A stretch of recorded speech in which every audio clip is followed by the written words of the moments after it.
Just over and go around. Y'all still feel like saying it? You still do? You help it out with that one. Let us sing. Our home prepared with the saints of light, just over in the glory land. And I long to be by my Savior's side, just over in the glory land.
Janae, you had called me when I was with my family. I couldn't get the phone.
Team Picks just dropped on.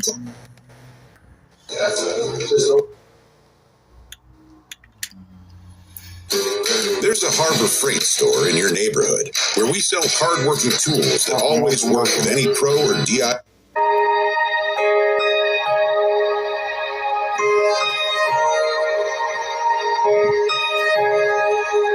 Softly and tenderly, Jesus is calling for you and for me.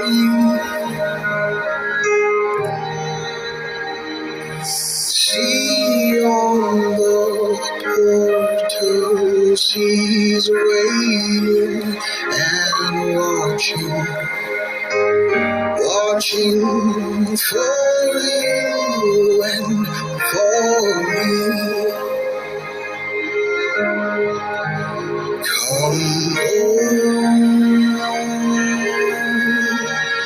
Come home, ye who are weary, come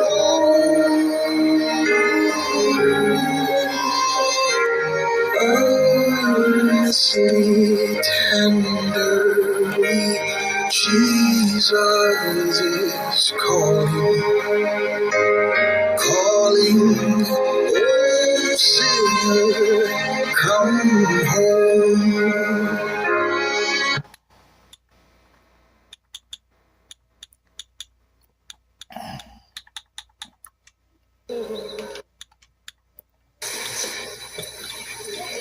Listen, I don't know if you heard or not, but this video was uploaded by the guy behind the camera. You know him. Mr. White. To Canaan land, I'm on my way, where the soul of man never dies. My God is nigh, will turn to day, where the soul of man, dear friends, there'll be no sad, oh, there will be no tears.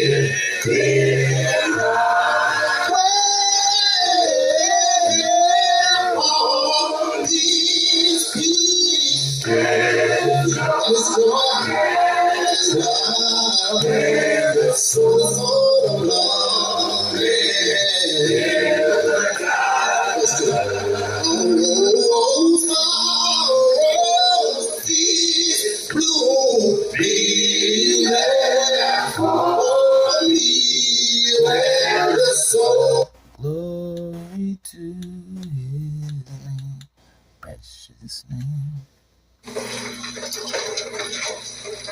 Went to my heart. I think I had y'all at 190, right? Him at 190, was that it? Let's sing. What our fellowship, what our joy divine, leaning on the everlasting arms. You know, say what a blessing is, what a peace is mine, leaning on the Grandpa. This is Grandpa. What up? What up? I think I had y'all at 190, right? Him at 190, was that it? Let's sing. What a fellowship, what a joy divine, leaning on the everlasting fellowship. I think I had y'all at 190, right? Him at 190, was that it? Let's sing. What a fellowship, what a joy divine, leaning on the everlasting arms. You know. Let's sing. What a Fellowship, what a joy divine. I think I had y'all at 190, right? Him at 190, was that it? Let's sing. What a fellowship, what a joy divine, leaning on the everlasting arms. You know, say what a blessing is, what a peace is mine, leaning on.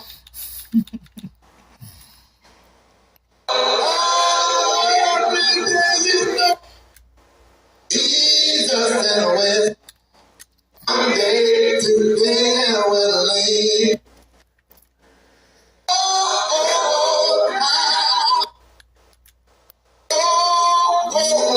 How sweet to walk in. Y'all gotta sound like it really. Come on. Oh, where will lean on the everlasting. Oh, let you know. How right. From day to day will lean on the everlasting. And you know you're leaning. Not for yourself, and you're leaning on Jesus and we're saying, thanks to you from all. Every day you know we're leaning on Jesus, but all we're leaning. Jesus and we're leaning on the everlasting. Oh, somebody said, what have I to gain? What have I to fear? Leaning on the everlasting arms. I have blessed peace right here with my Lord, so dear and well. Leaning on the everlasting.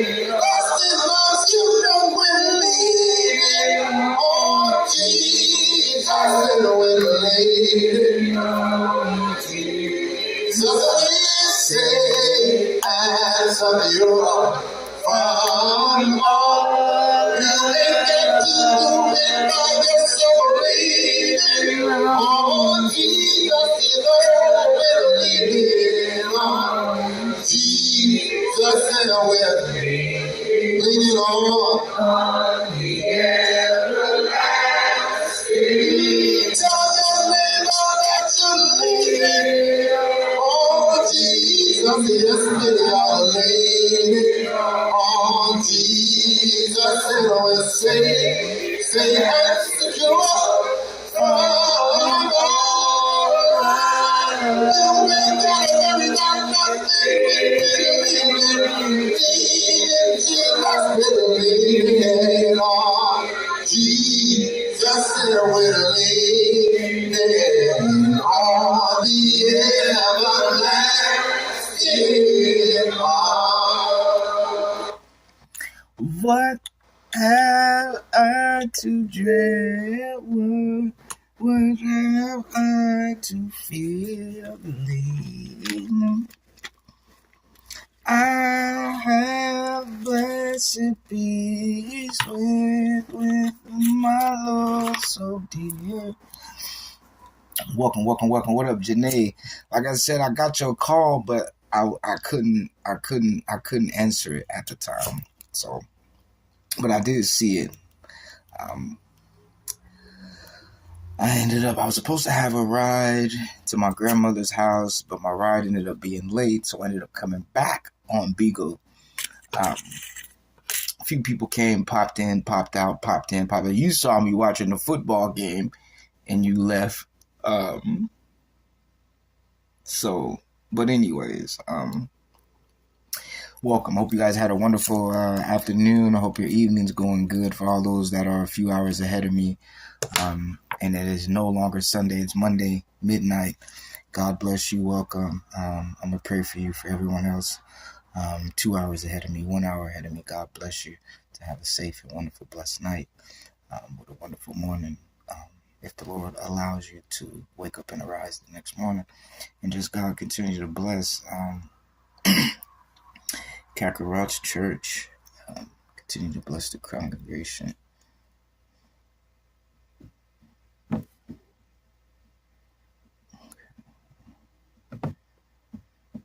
Okay.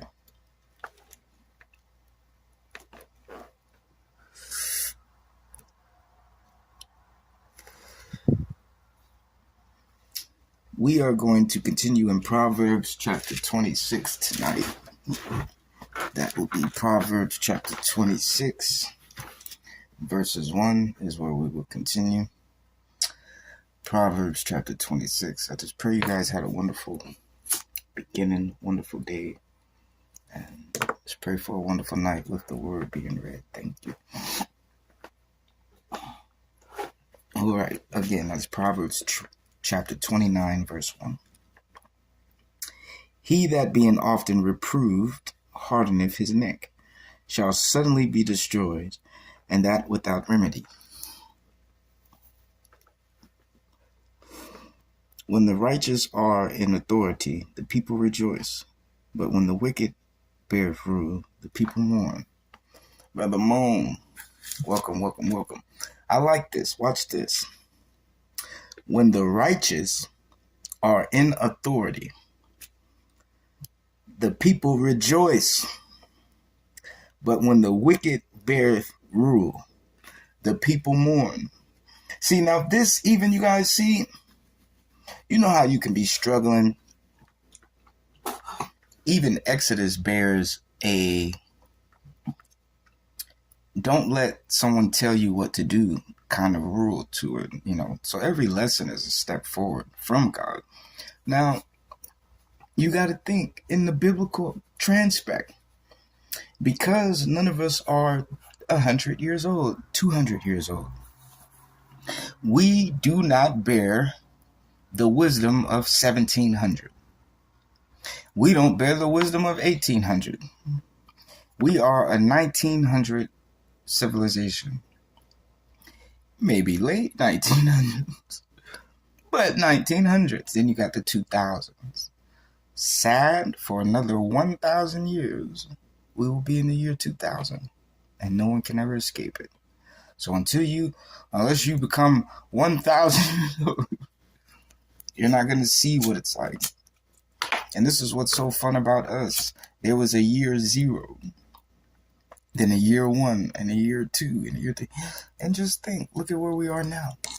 In 2008. But it's a good memory of how long it has been altogether. Some number, right? Now,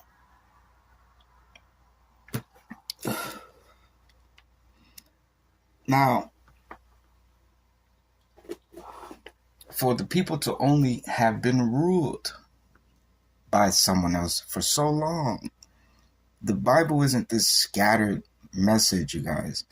The only reason why the world is in chaos, running to the Bible in many different directions, is because look at all the directions that's scattered abroad. In the Bible, God is one way.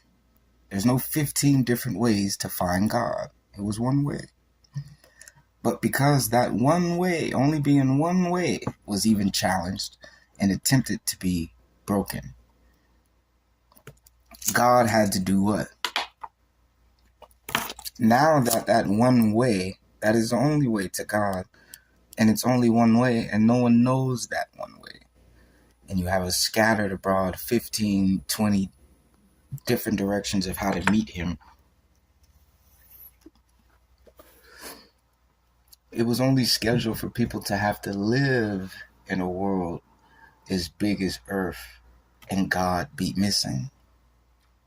It was only planned for that to be for a certain amount of time, but not necessarily the duration. The fact that everybody before then, I don't say everybody before then knew God. You don't live like that now. But that was scheduled. That's not, you open this world. Like I said, you weren't born in the 1700s. You have no idea what the structure was like. You can hear the stories of what someone who didn't have God and hung people on trees and was an owner of people, and they wrote their 50 creatures don't love them, beat them to their death is the only way, right?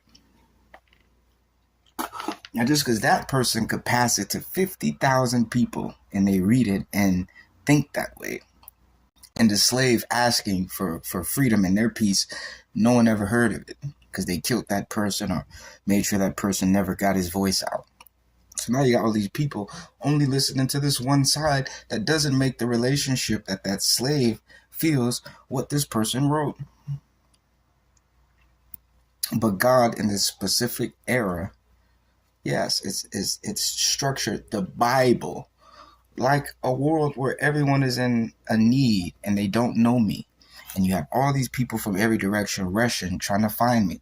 That's only one part of the world in the whole book that have to suffer like that. And guess what? You're that part. You're in that part. You continue to read, he's going to send people to make sure you're guided out of that. But for now, that's the turmoil. That's you.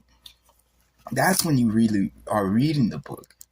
See, we are looking for ourselves, but the whole point of it is how it started. So we're amongst that, at least you can admit their whole kingdom, God being upset, their whole leadership has been stripped from them. They don't have it. And henceforth, there's nothing to pass down. We don't have anything. So there's nothing to tell you, you got it. Henceforth, you see a generational repeat that it gets passed down. We don't have nothing to inherit because there's nothing to have at the moment. But that's biblically prophesized. The Bible, to say you're lost and you're going to need help, that's not true. For the time of not knowing God, you wouldn't have looked for the Bible. But because his relationship, he's busy, he has to tend to other people, the Bible will help you. But if God speaks, or the Bible was to finally allow you to understand something, really understand it, would you take God talking to you or would you take understanding the Bible? Okay, so again, that's only for the period of time that you're living currently now. So, what does it say?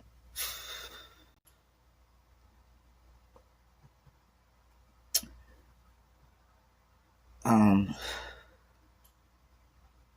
sorry. When the righteous are in authority, the people rejoice. But when the wicked bear rule, the people mourn. Now, for even that to be, they would have had to undergo that. You'd have had to witness both. Think of a time where God allowed both to rule instead of just one. That happened all throughout the Bible. When Abraham went to Egypt, because they took his wife, that was ungodly. You understand? So people that was listening to God wouldn't have took his wife. But being around people who didn't know God at the time, they took her. He was around people who didn't know and fear and understand God. And so he was scared. Right? Okay. So people would rejoice when it's God around. But when someone has power to tell you what to do and they don't put God in their life, they're just using the power to tell you what to do, no one's rejoicing. For they know they'll be cheated and they'll be slighted out of what's right. So they hate when someone that doesn't have God in them take the stand. But you see, that's God's intention. And you would see it's not punishment like, see, we think God is this designer that created that. Think of even Joseph. There would be no Egypt if his brothers never did that. We think God just created slavery and I'm going to put my people through all these hardships. In reality, his brothers sold him to live like that. That's one person had to live like that.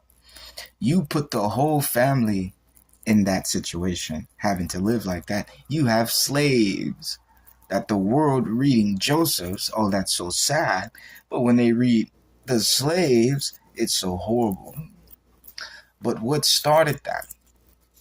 His brothers did that, which opened the slave trade for everyone. Now, again, he doesn't think like that. He doesn't premeditate to do that. These are all your actions. Now let's go again. Let me see. Even the new slave trade. God didn't just hand them over and say, 400 years, I'm going to leave you and let's see what you can do. I'm your God. I'm going to be with you. Let me just put you through it because the devil wants to beat you. But I want to show no matter how long I'm away, it's not his plan. The people forsake God. Now, forsaking God, meaning when someone trusts you, you bear the fact that you left me and are untrustworthy, showing you're not with me. So if someone was to come to you looking for me, you don't have it. So people would hate the fact they gave you your trust, their trust, and you're not even walking right yourself. So they started the fact of not being worthy because God's only talking to you. So because you bear God's message and you're choosing to use and go against it and distort it, disorient it, and disrespect it, you're teaching everyone else how to do that too. So people got to understand the face that's your friend, the face that has God, the face that he's warning you of. How could a stranger just get God? They would have had to been close to learn it. And not learn it like snuck it. They would have been a part of it and used it against you. The ultimate prophecy, that's what happened anyway. But his point of relativity, Israel did that to you. They started to treat you by being that way themselves like that. Now to face someone that doesn't keep their word, doesn't deal correctly, and would abuse you, That's what you did to everyone. Not you, Brother Moon, not you, Janae, not you, the audience, not you, Kakarot. That's what Israel were doing. So now that they're faced with the same people that are making the decisions they made, God wanted them to see what it was like to not keep your word, to be disobedient, but be in a position of power when you're supposed to do something for someone, for me, for God, the responsibility of your family, and you choose to do otherwise. That's what he was on. He was teaching them that. But it still isn't God's decision to just make this come to you. You made that decision. And you being the leader of your tribe, you put your tribe in the decision that you made as leader. Now they have to follow what their leader made. Now Israel would never ask for anyone that would be disobedient. They would never want someone that would misrepresent them. They would never look for someone that would leave me. They would always want someone that will be faithful, remain true, and is always best for guiding them. They would look for it and not settle for someone that would do it. Henceforth, be aware of what's coming. If King Saul is the original of the kingdom, not a person, not a prophet, not someone God chose, the kingdom misleading, the bloodline is yet to have appeared of why he was that way and God's king was like that. You only saw the start of both. Because look at God's ultimate king from the bloodline that started the foundation of kings, David, which will emerge eventually out of all the kings that did good, Christ. Now look at Saul, who disobeyed God, with the line still from him. No long year story, still from him, those that disobeyed and didn't listen. And they come from the kings of Israel that emerged that way. So if Israel did have a side God was going to destroy, but they also bear the side he was going to bless. You see why the story, why he's even wasting time guiding them if he's going to destroy it. You only see them who he weeded out that wasn't worthy. But that still is Israel because they came out of Israel. So when he says bad, sinful Israel, he's not talking about the whole family. That would put pressure on the Bible because if God directs negative, evil, uncoordinated decisions people make, that still doesn't mean you are those people.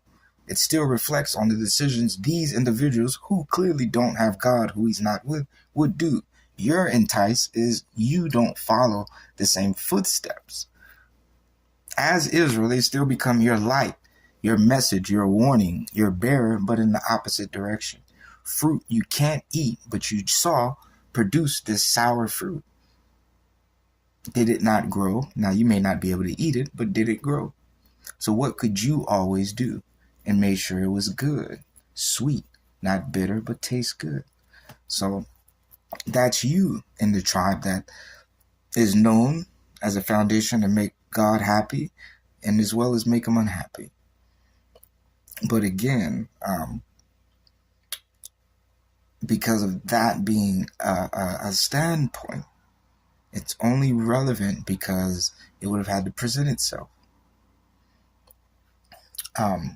Like we was using Jacob, he doesn't make those decisions. You would have had to make that decision.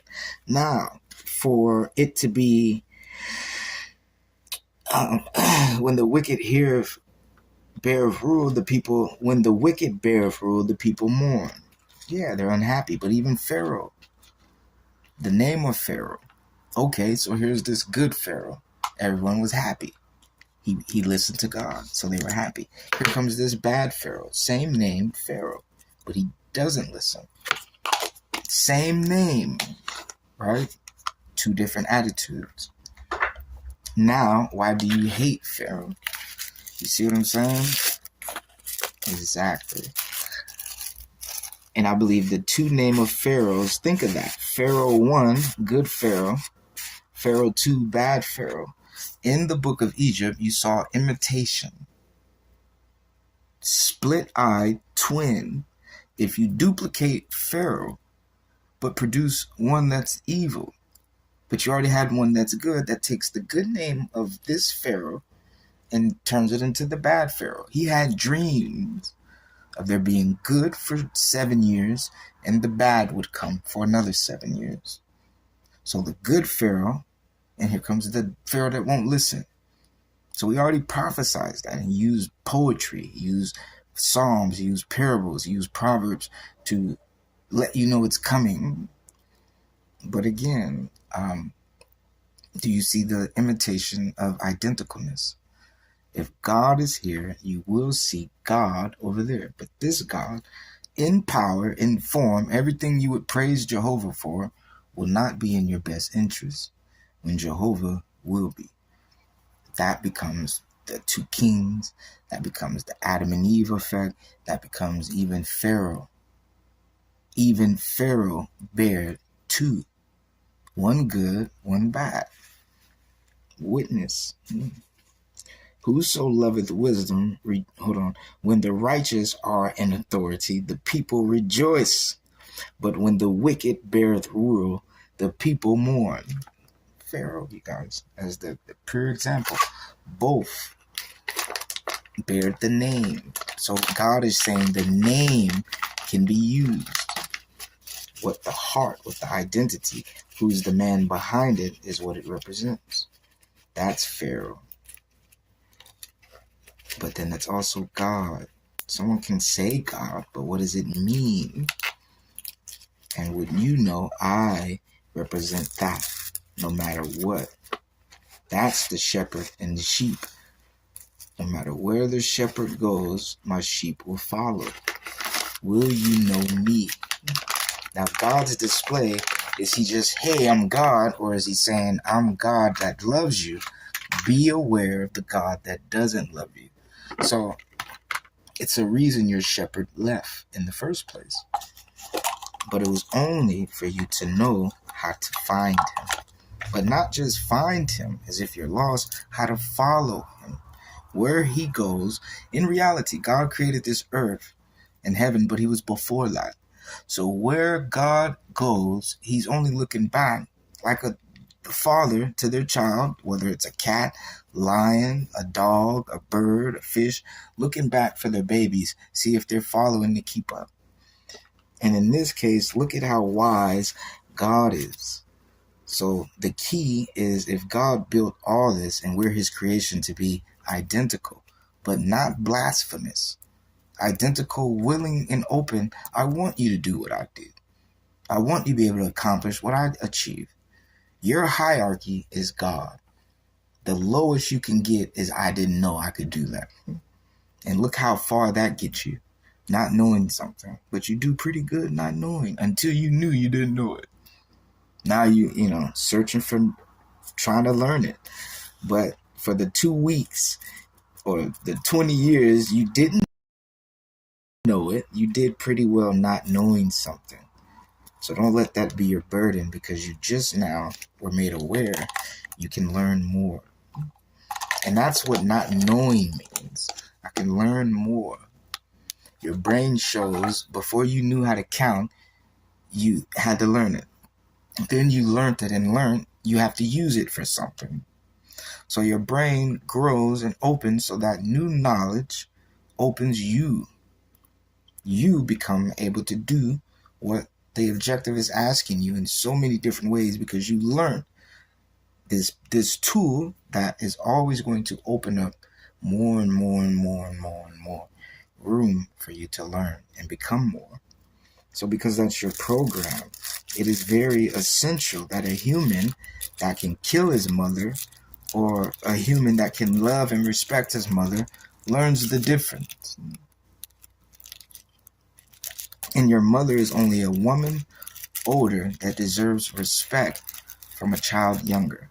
And that's you, that mother, that mother, that mother, that woman that isn't a mother but one day will become. That's what you learned from her. She didn't raise you and send you out, oh, you respect me, but you kill everyone else outside.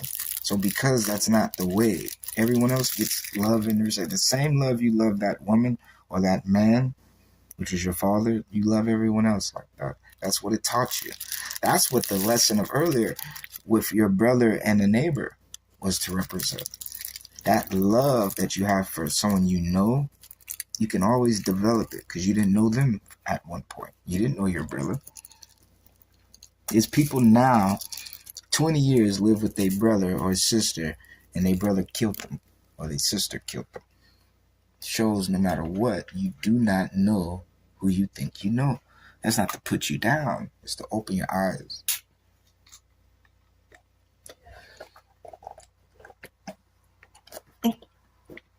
Did Cain kill his brother? Or love him? And, oh, that's my baby brother. He killed him. So it doesn't matter. And that's why he's doing that. The depth of your brother is deep. But how deep that if a friend can be more loyal and want the best for you and your own brother or sister, whoever, your mother, your father, grandma, whoever, your kids want the worst for you. A stranger would want to help you. And that's what he's wanting you to search for as well. If you got someone that's supposed to be loyal, you didn't earn anything with someone that's obligated to do it. Your brother can't hate you. He has to love you. Your sister, your mother, your father has to be there for you. It's not a choice. Now I see how someone who has no ties to you can share that bond. And sometimes hold it even greater than these people who are supposed to. And that's because you didn't show yourself up and shun yourself away from God and what he's created. If water is over here, but you're over in your house dry, dehydrated, dying of thirst, needing something to drink, but it's over there, what do you have to do? Migrate to something else for that life-changing effect. Not everything is just I woke up and I just sit here and everything that we know today. If we woke up every day, you wouldn't see TV, you wouldn't have news, you wouldn't have anything that requires someone to be there to report it back. But you see, the information gathers because it operates in a moving format. You have to move with it. Otherwise, again, you're just in one spot. So because that's not how life moves, think of yourself.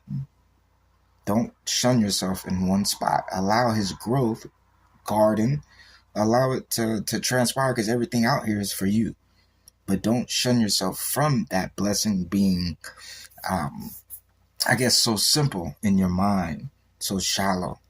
And that'll open you up, because what God is saying, why did I scatter the world in the first place? Because you weren't getting along. You weren't taking the time to understand each other. You'd rather hate each other before you even got to know each other. So if we spend time now, I only want to know me and my people. I don't care about that. I don't care. I don't want to know that. No one mingles.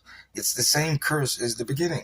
We're shutting each other out. And just because I don't know you, I hate you and don't want to get to know you. And my judgment that I don't like you is going to stand, and I don't even know you.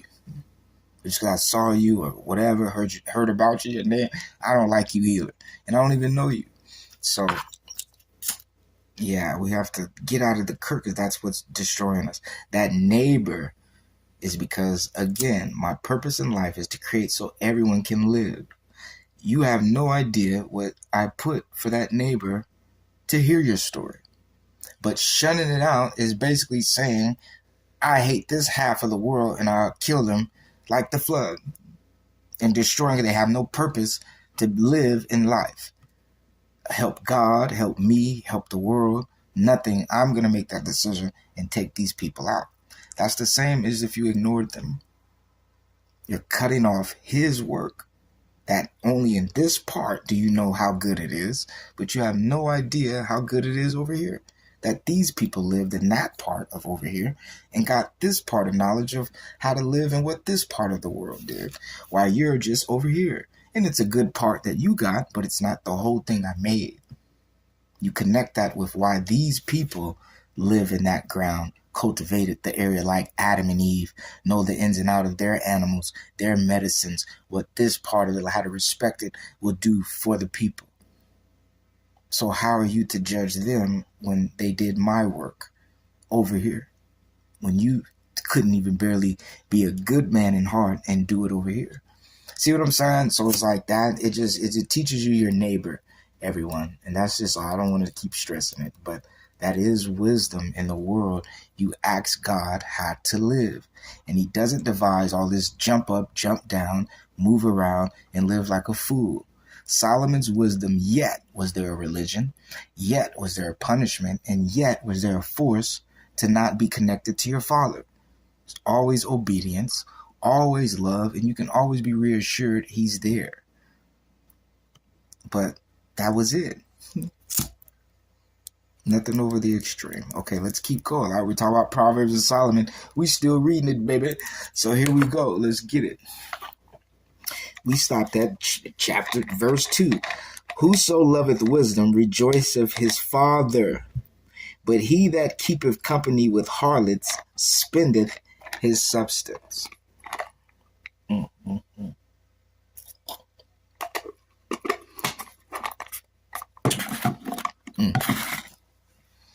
That is deep, because it's in the metaphor of if your father taught you how to be polite,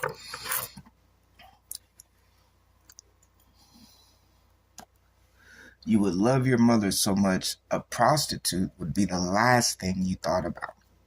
Because you would love women so much, you would have found a good woman.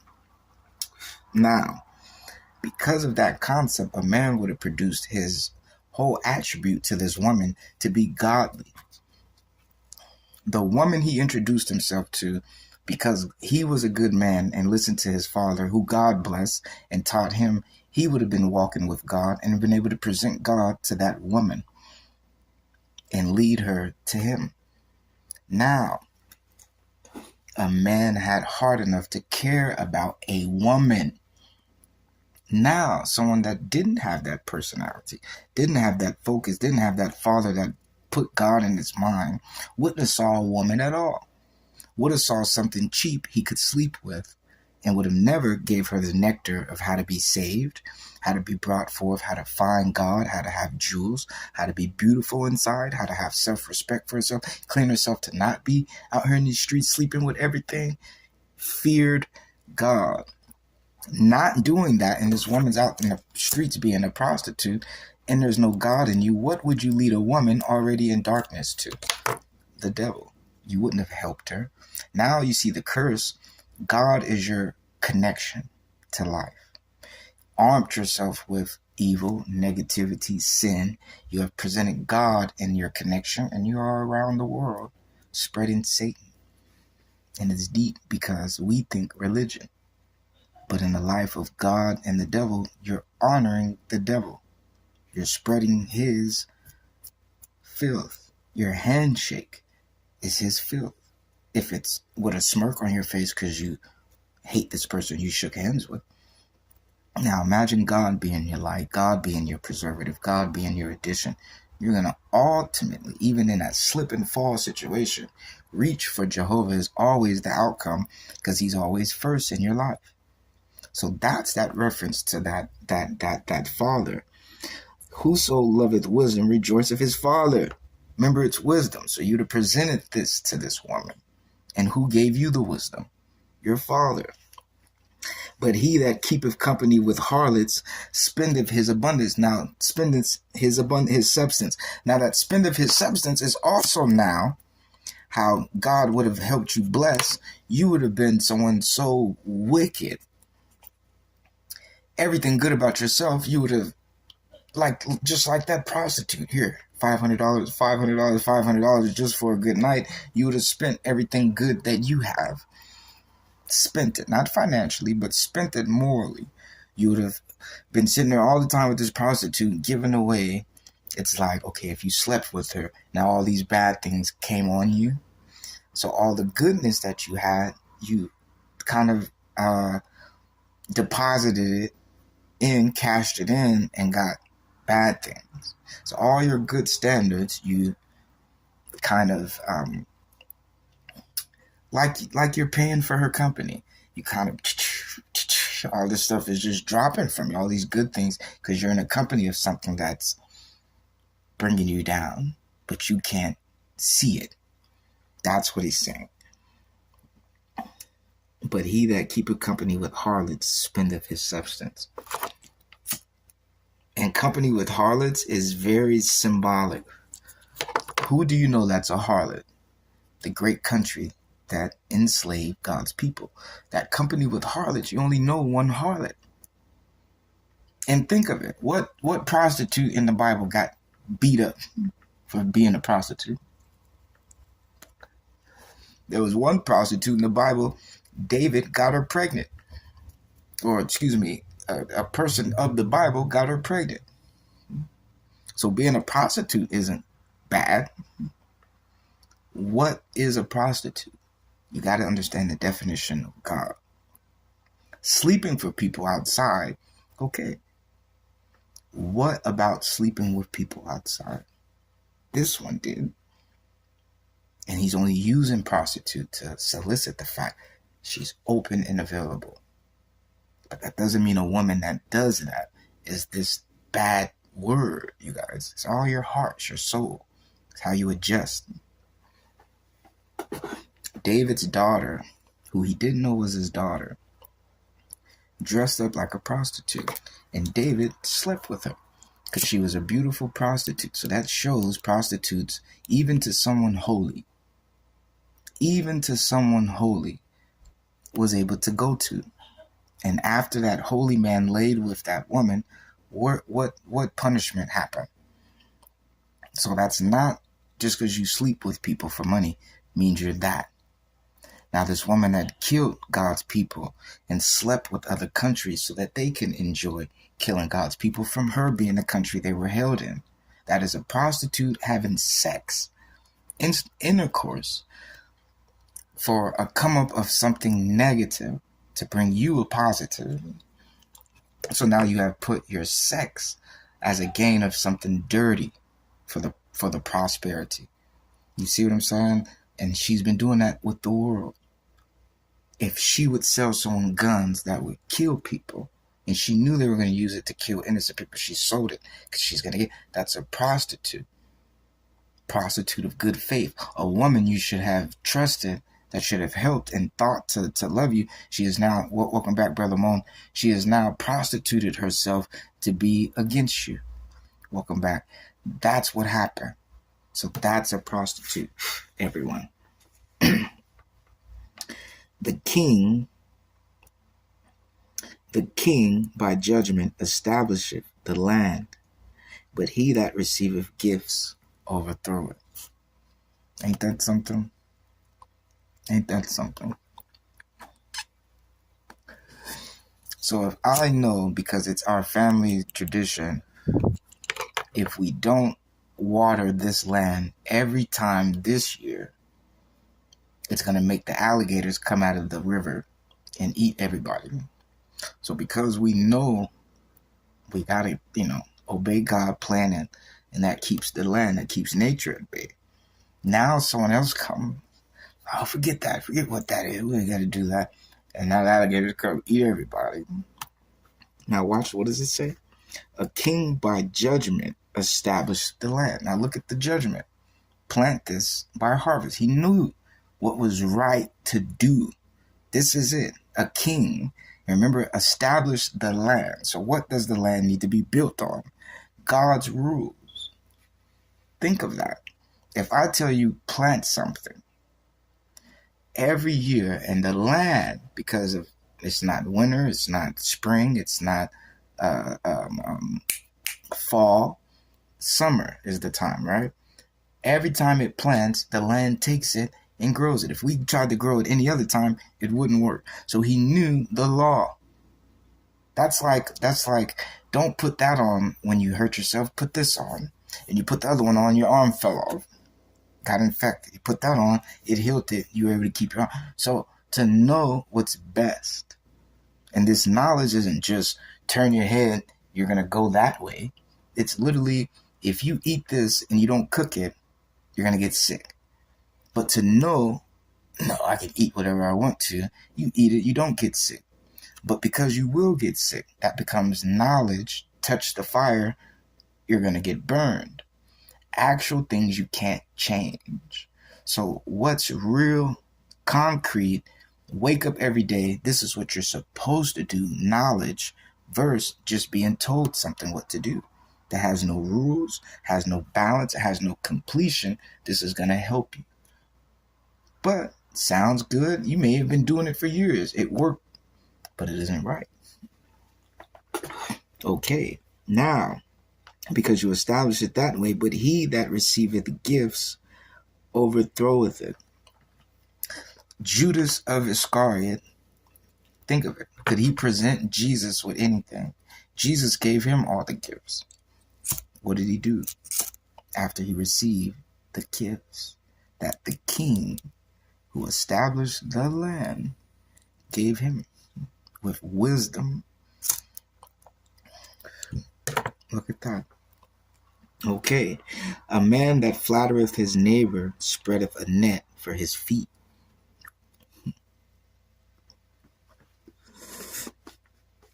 A man that flattereth his neighbor spreadeth a net for his feet. Now here's what is either the man that was talking's feet or the man he flattered feet. Not too sure of whose feet that net is for, but it made sense for both.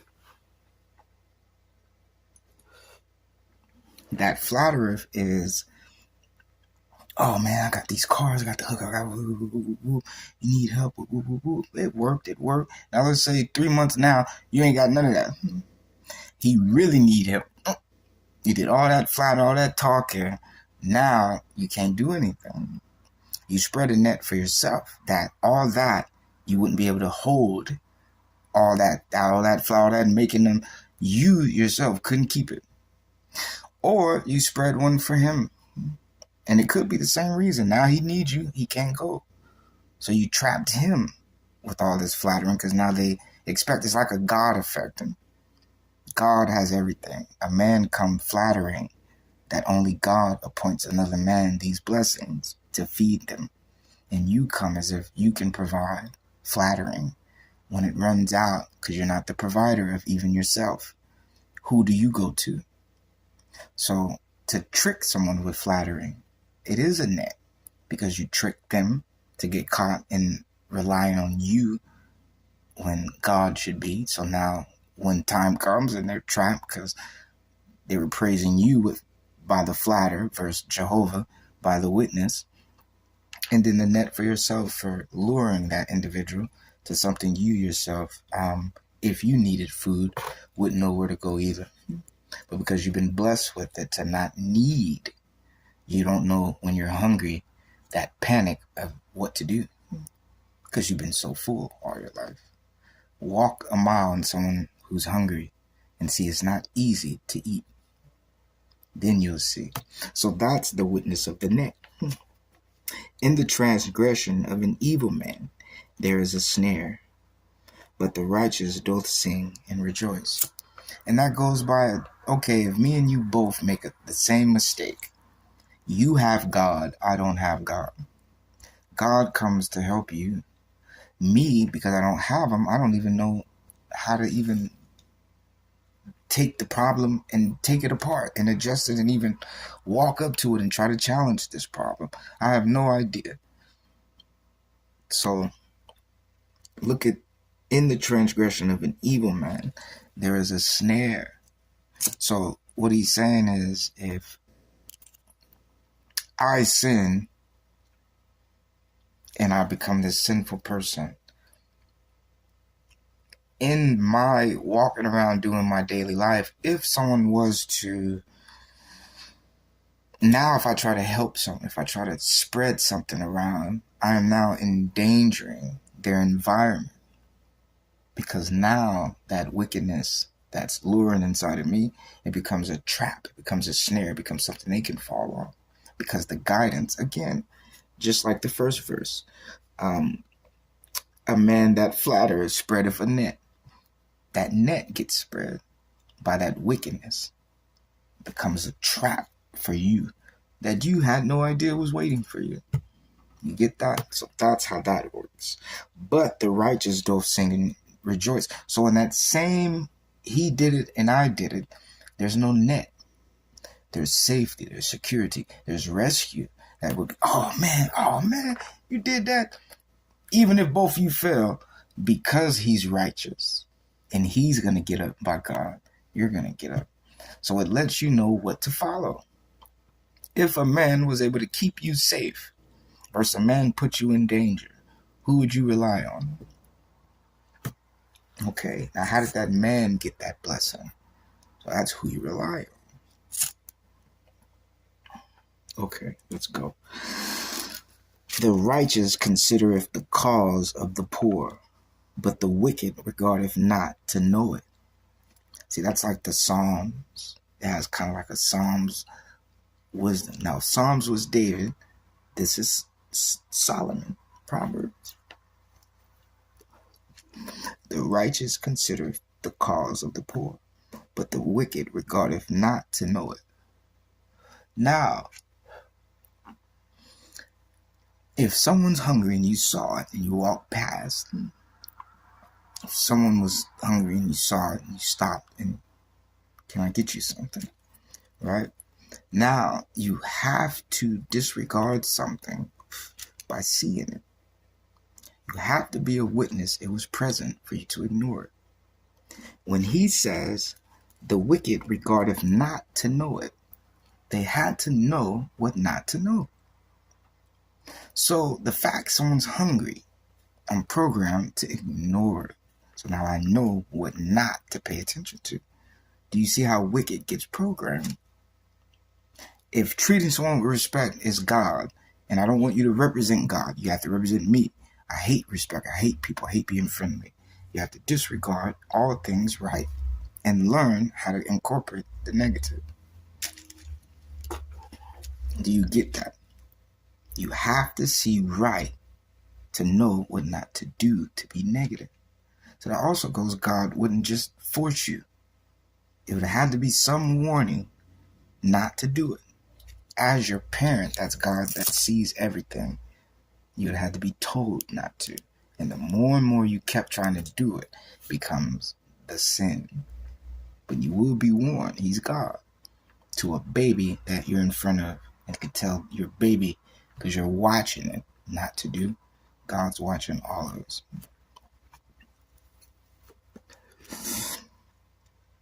Scornful men bring a city into a snare, but wise men turn away wrath.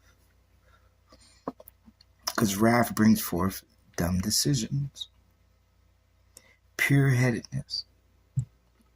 If I'm the king of the city, but I'm so angry, and when it comes to war, this problem that got me angry, whereas all these people need protection from the war, but I'm so focused on this thing that got me angry.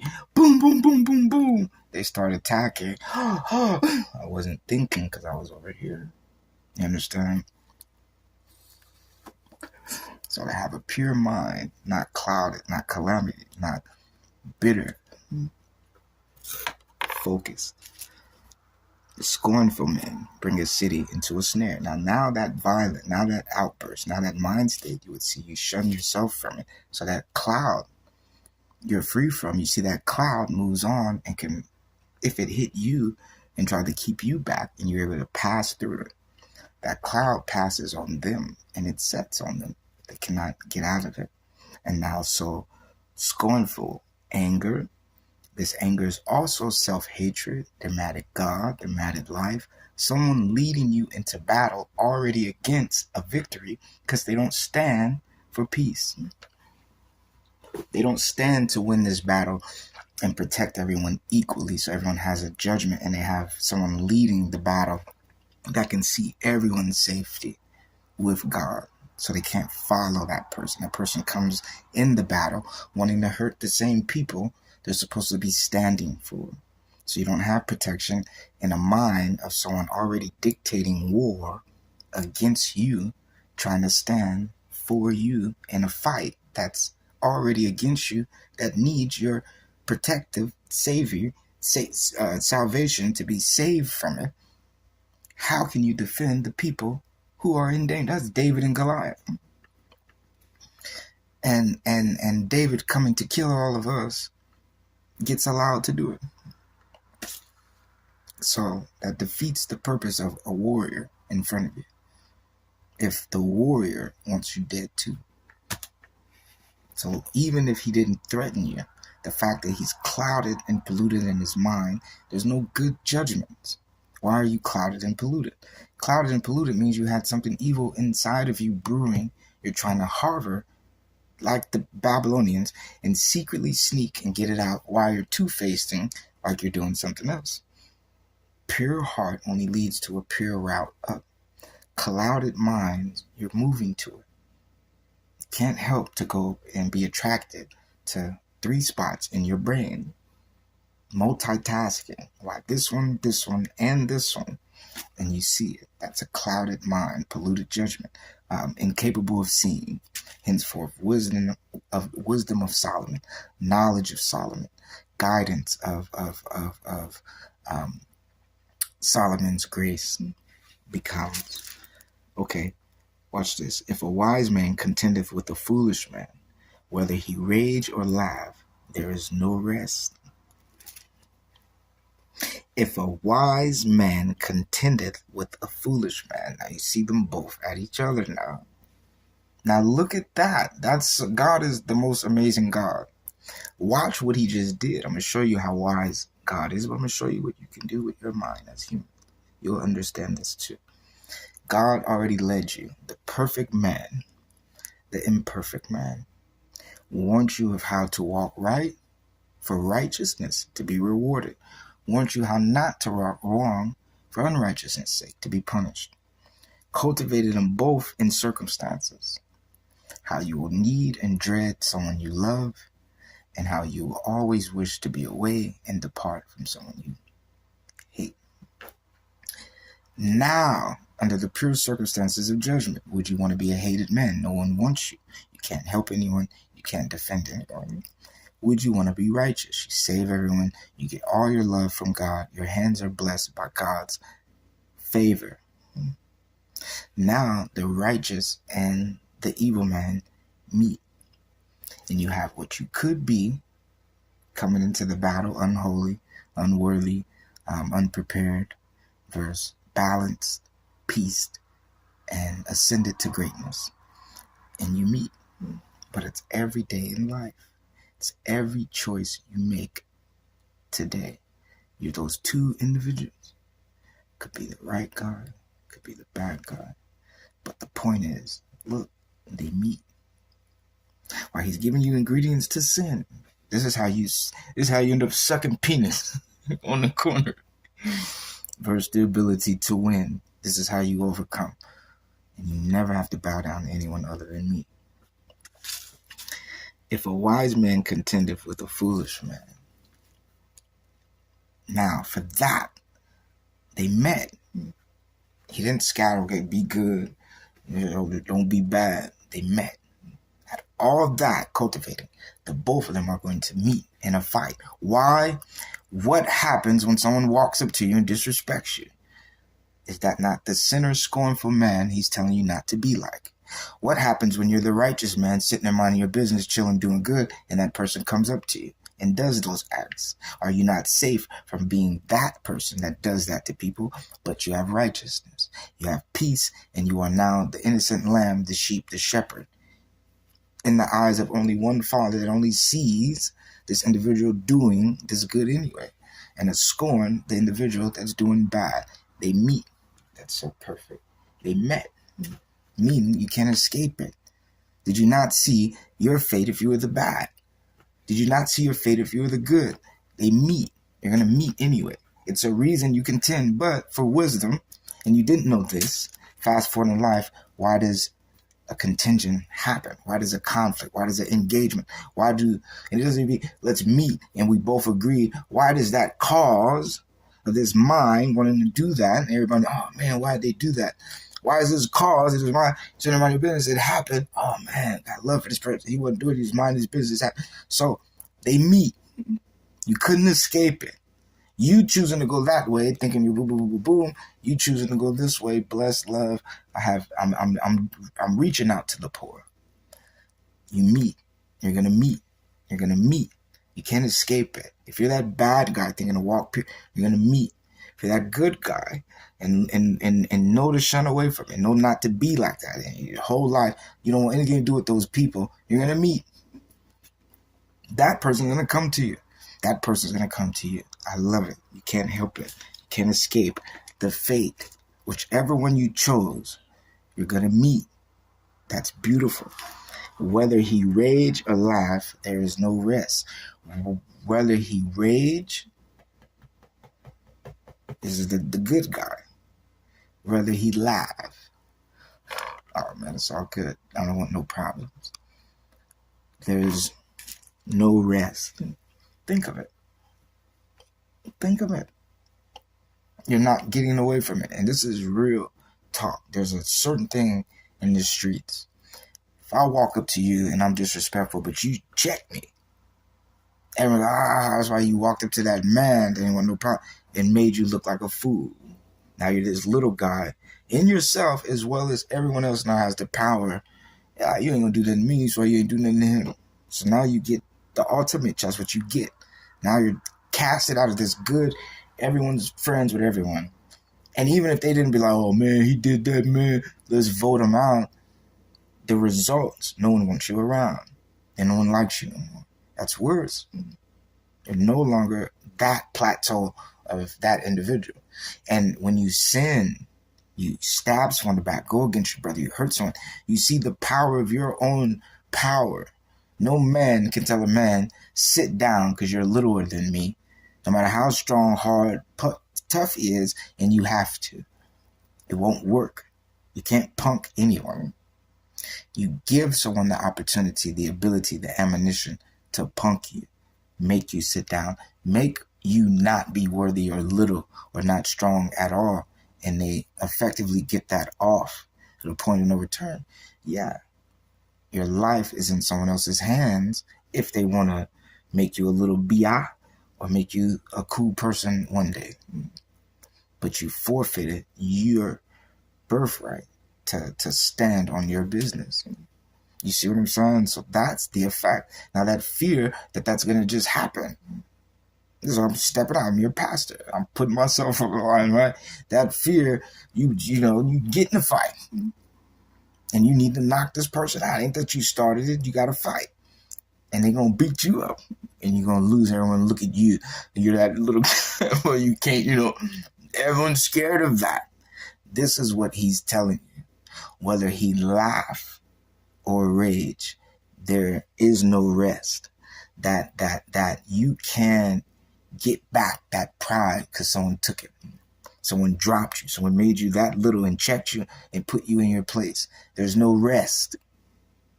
Whether he laugh or rage, whether he rage or laugh, there is no rest. Welcome back, Janae. That's what he's meaning. The rest for that scorn, that chastisement, that humiliation that you tied your shoes for. But for the person that feared that just happened, someone stripped them of their dignity, someone pummeled them in the streets and harassed them, you don't have to worry about that, is what he's telling you. Remember what you just did. If a wise man contendeth with a foolish man, is that not the battle? Is that not the battle? What's up? Is that not it? Now it's on. So yeah, that predicament, you don't have to worry. You will not be humiliated, you will not be dropped, you will not be beat up, you will not succumb to this wickedness. You will not. You will be able to either rage or laugh, and there's no escape. There's no running out. There is no rest from it, as the words would say. Remember that. The bloodthirsty hate the upright, but the just seek his soul. The bloodthirsty hate the upright. God created this earth to kill everything. God understands if God is the victim, the innocent one, the shed blood and broken body lamb himself is Jehovah. Who killed him? Someone bloodthirsty. So that even the word, you got to get the wisdom of your Father, the Creator. That word bloodthirsty is not a human being word. That would have came from the Father and Creator, the Almighty, that made those human beings react. See, you think demonic inside possessed, but that possession had to be put there. Who put that demonic force inside of someone that needed to get out? The Creator of that individual. That evil force was put inside of you. Think. By who? Who had the power to put something in you? another life, another spirit, another attitude that would go against yours. Right? Bloodthirsty. That's not just a word that defines an individual. The characteristic defines the man on earth following him. But these words all relate to one person guilty of them.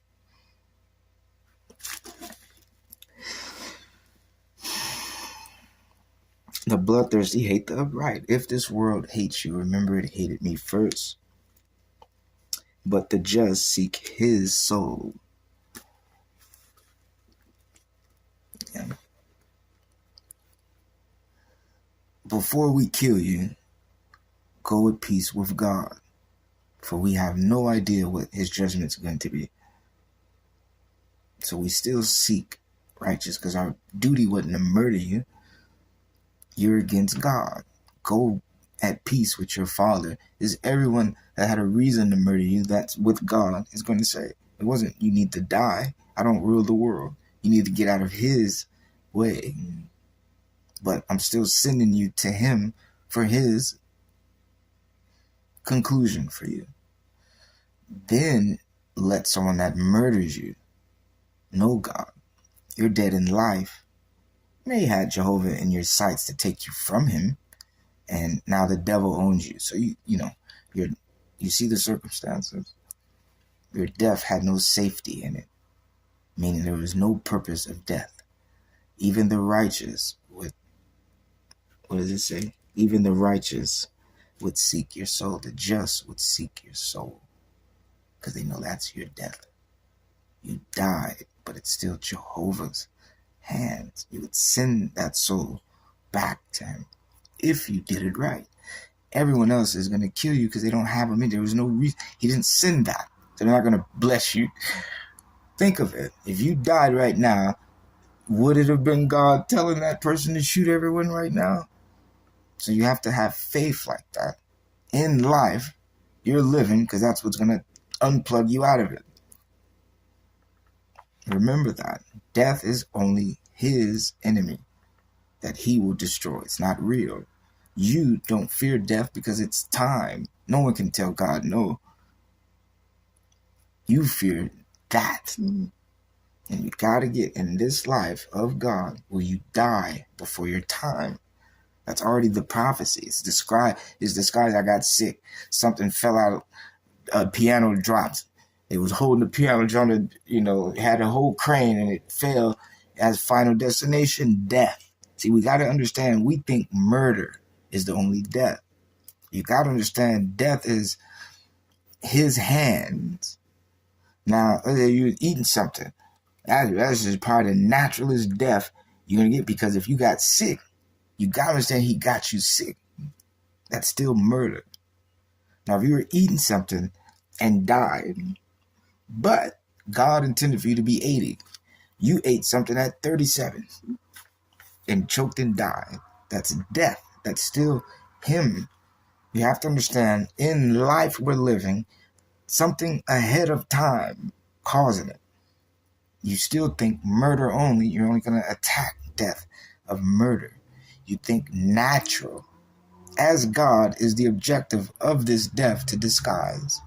I took you like Jehovah, but you fear your time. You don't fear closing your eyes going to sleep with nothing to worry about. You fear it's nothing you can do about it. But you know if God calls you, you wouldn't want nothing to do with it, about it. But that human, knowing you belong to God, rejects just closing your eyes with nothing. So death is, but it's 24/7, even a baby born. Death, that it didn't make those few breaths to do like normal babies and continue it, it stopped. It's death. It's not Jehovah. Disguised as natural. So it doesn't have to always be murder. It's the fact of people's dropping. Period. A human should be anyway. As witness, you got to get. You don't question God. Now in wisdom, pure heart, pure mind, you're available like Solomon in Proverbs. You're good. you're good, you're great, you're wonderful, you would ask God, God, I would like to understand death. I would like to understand how people die. Not to contend it, but to know so my heart won't grieve and feel bad and it's this horrible thing going around, that it's from you. It's natural, it's good, it's paid. Everything's in your hands. But help me. Give me the wisdom so I can understand it. That is going to open so you can now walk in earth. And people who are so afraid, people who need more, there's going to be all right. People that just need the way. You bear it because you got it from the source. This is some hypothetical hypothesis. Genius. I took 1 year. There's no college assignment, 10-hour study for my test. I took a whole year of reading books before I wrote anything down so I could know. And I came up with this. You still wouldn't get close to death. Now, coming from God, you can relay truth. That's the difference. And you build that. Death is something that you got to remember what I said. God's time. But in force, there's an enemy that presents it early. If you don't get, it's not just because he attacked you. It's death. Who has that power? That your life is in their hands. And there's nothing you can do. Don't think murderer. Think control. That's it. Because hell is the next sign. As a victim, prophesy. You're going to get thrown in it. You wouldn't have it in your hands to control it. So think like that. Hell and death are in his hands. The devil fears death. So incomplete prophecy. But if that's in his hands, to spare him from it. Henceforth, a reason to follow and give your all to this God who can protect you from death and hell because he has them. Now the world in this war with God, the Almighty, versus his opponent, God, seems more virtuous if he had that than someone imitating anything. And I kept telling you, has anyone died in front of you? Or that you know or heard the story, something horrible happened to your cousin, your brother, your sister, your family? Trust me, I had it. That's why I'm saying it that way. Is there a joke about it? And did they come back? Is it how shot me in the head, I'm all right. Thanks for coming to my funeral. It was beautiful. I saw it. If that happened, praise God for you. But it hasn't. So it's not a joke if you can't do anything about it. Nor can you laugh at it. So think of that. That can cause early. And not because he killed you. As they say, physically had to murder you. Had death. If he just wanted to close you, you can go. The cartoon that pokes you in the head and you die, we don't understand. That's like, we don't get, if Christmas was his birthday, we're praising the Illuminati. Skull and bones. A skeleton is their armor. Death is who they hide behind because they know he has the power over the whole world to kill anyone he wants. So now death that we think, murder, is disguise. It's him. The reason all this action of death was to lure you, to get you ready for a body to die, and it's cool to see someone murdered. But you don't get why death was so the strategic praise. Let's pray death, because it's someone. You wouldn't praise something that you didn't have control over. Would you be so bold that everyone that steps outside get killed? You've been in your house the whole time. Now, what's the real truth? One step outside, you're just as vulnerable as everyone else. So how can you play with something again, the Ku Klux Klan, everything. How can you play with something that you yourself would run in fear if it came to you? So, yeah. Very much, yeah. The bloodthirsty, right? Look at this wisdom, you guys. A fool uttereth all his mind, but a wise man keepeth in till afterwards. Even if he spoke. So that shows you gotta get full wisdom. Solomon, your dad, did the bad thing to be pure.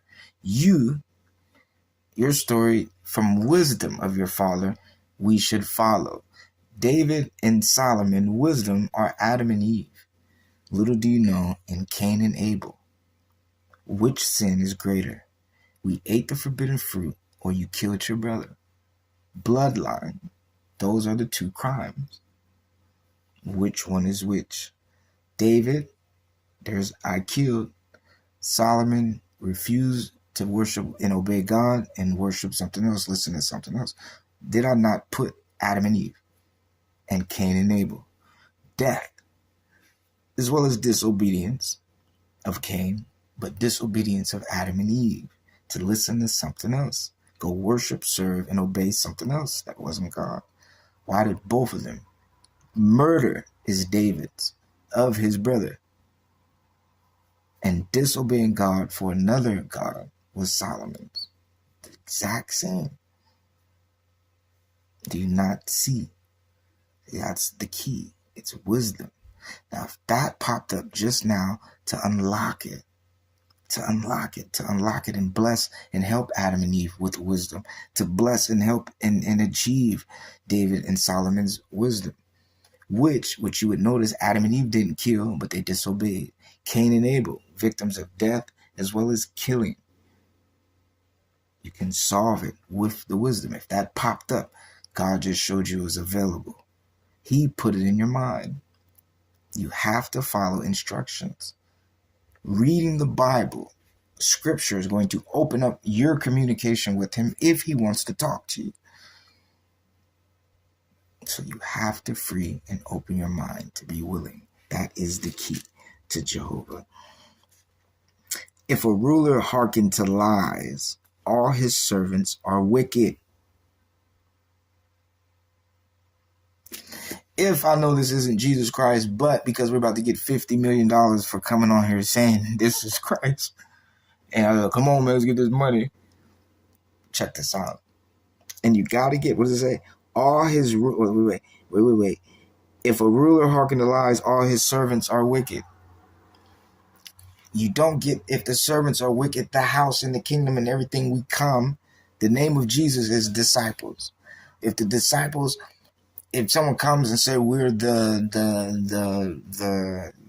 foundations, and the foundations lie, everything they stood for, not just the people represent the house, then the house is corrupted, for the house couldn't bear bad fruit. Is there someone evil in God's house? And how long did they last? Even if they came from him themselves. So what does the house and think? If God's action was to do that, you got to get the house only saw it. Next time, it's not God that did it. It's going to be the house that got rid of you because it knows what to do. So that's why you follow the house. The house is alive. If we were in a house, and not that it's spied, but you stole from this, you did this, you peed in mama's coffee, and the house saw it, and the house laid way what to punish.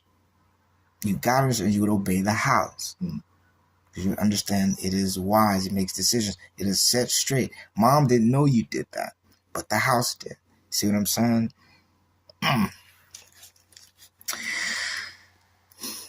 If a ruler hearken to lies, all his servants are wicked.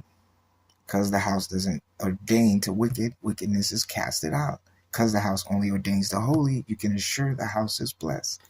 Wickedness, on the other hand, if one man is wicked, leading, he's only teaching his people to take it as well.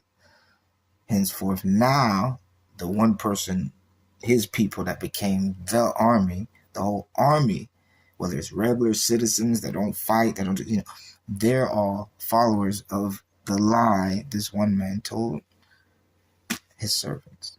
See? Okay. The poor and the deceitful man meet together. The Lord lighteneth both their eyes.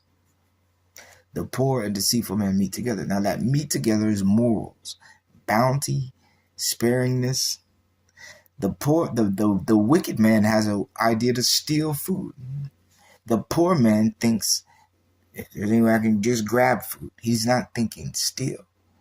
I'm so poor and hungry. If there's any way I can devise a way to come up with a way to get this food from a way I came up with. So does the wicked guy. I can steal this, take that. If I can cheat somebody out that I don't have to pay and give you that for that, I'm going to do that. Now, someone doesn't have the money. Someone doesn't have it. Someone doesn't have it. Someone doesn't have it. He doesn't because he ain't got the money. Thinks the same way of how without the money. I don't have it. Not that I ain't going to give it to you. I ain't got it to give it. He thinks the same way of how to come up with it. Now, what changed the wicked from the poor if the same objective is how to get this piece of bread right here in front of me? What's the proverbs of that? See how that saves your life because you're poor. But one step in that poorness of searching for how not to be poor can wait the path of the wicked. Why? Because he's on the same level. He's poor. He could be rich, but he's poor. How? You're poor. Why does he need the same thing you think? If you think like that, you would see the weakness of this rich guy that's wicked. And you see the strength of this poor person that's holy and blessed. So that was beautiful, God. I love that. The poor and the wicked, they meet in the same spot. Look how I knew the spot. You know what I'm saying? What spot they met, y'all? What spot? The spot to take it and get it without giving you, who owned it, got it, sold it, what you deserved. But the poor man wasn't the key. What is God comparing in Proverbs? Someone wholly blessed by God. It's not to walk in the same dirt as someone evil, wicked by the devil. So what was this poor man's availability? Nothing he thought of was wrong. What is the wicked man's vulnerability for accountability? Everything he possessed in his mind was wicked. But isn't that amazing? I'm hungry. I don't have money. I got to find a way to get something to eat without paying for it. I'm evil. I worship the devil. I just killed somebody yesterday. I'm hungry. I need to find something to eat without paying for it. Now, as the measurer, who deserves to eat and who doesn't? If you had 2 pieces of bread and they both came to you, who should you give? Who should you spare? Or should you just be so righteous and holy? Here, I have food for both of you, when he would have took his food. So what do you do? Where is the Proverbs? Even Solomon asks how not to help these people. How not to help. Ain't that so? Like we said, if we was like Arizona, you can drink, it's okay to do this, it's okay. They say it's okay to kill somebody. America taught you it's okay to steal from somebody if the coast is clear. Look, America told you got to steal somebody if the coast, not just your neck this way, the coast, you know what I'm saying? If the coast is clear, ain't that a sign? The coast, they took you from a coast. They had to go coast to get you and bring you back the coast to the other coast. If the coast is clear, ain't that something? That should make sense because we sure wouldn't have been looking if it was. You know what I'm saying? We had no reason to check if it's clear from here to there. None, so we didn't come up with that. If the coast is clear, that makes sense. And that's how they got it. So that's just something. I mean to dive off, but that was That's Solomon. That's wisdom. That's Proverbs jumping at me. The poor and deceitful man are together. I find that so funny to me. Okay. The king that faithfully judgeth the poor, his throne shall be established forever. Faithfully judgeth the poor. Now, here's the thing. As a king, and you have 50,000 poor people, 10,000 rich people, what should be your objective? Now, here's the Proverbs. It says, blessed is the man that considereth the poor. So your objective isn't anything but these people that are of God, that need me, that tend to this life. Now, here's the funniest part of the whole scenario. God is the ruler of life. When and where are your fruit, your vegetables, even the meat, the fish? Where's the birds of the air, the chicken, the turkey, the hot wings, right? When is all that unavailable? Now, that would, for wisdom, reading the Bible, what cause in earth has you ever seen food unavailable? Well, in Joseph, there was a famine and there was no food able to be present. Now, prophesied, is there food? Now, what is the definition of food? That the people had to not have it available and go somewhere to get it from someone else. Think again. I'm going to say it again. Where was the time? They couldn't go to their yard, couldn't go to their neighbor, couldn't go here. They had to migrate. They had to go to the supermarket. They had to go somewhere where someone had it that was not their own providing. In the time of famine, everyone needed help to prove they couldn't provide for themselves. So what's the ability of the world? To provide for themselves or be provided for themselves, meaning God gave everyone the ability to have their own food. Now the need of someone else became the famine. Fast forward prophecy. If you're in Egypt in 400 years in the new place, and if people still kill each other, brother murder in the new place, if God is still the greatest thing from Genesis, before, during, and after, now, currently, today, in the new place, as the new slavery, you are unable to provide for yourself. Henceforth, and famine, God is not doing it just to do it. So you're in a world where that opportunity is not available for you, period. But a famine caused this. Forcing famine. Right now, if you Google, and another country of war, America, starved people of food is called a famine that is self-inflicted. Not because food isn't available, because it was taken. So to put people through a famine is a war strategy tactic. Henceforth, our food supply. How do you get food? It's now in a corporation run only by America, producing her wealth, exchanging the same nutrition people need to live for a price. That's how you eat today. Henceforth, the New World Order is closer than you think. It's already subject. Because the New World Order in the Bible, unless you had him, you're already accustomed to buy. You're already accustomed to trade. You're already accustomed to the lifestyle. But unless you had his name on your hand or forehead, you couldn't buy, trade, or sell. So that stipulation is already presented to show you unless you have something, you cannot get your daily needs to survive. You're already introduced to first stage. It was the cotton. Then it became the money. So you're already knowing those rules. It's just going to not be just the money no more. It's his name now. but you already have the conditions. It's the money right now representing the root of him. It's the money. So they already engaged that. Now, I'm rolling with this weed. I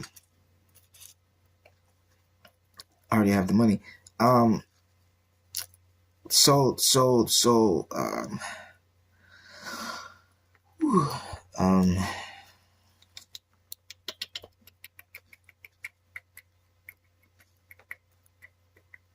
The famine, the food. So yes.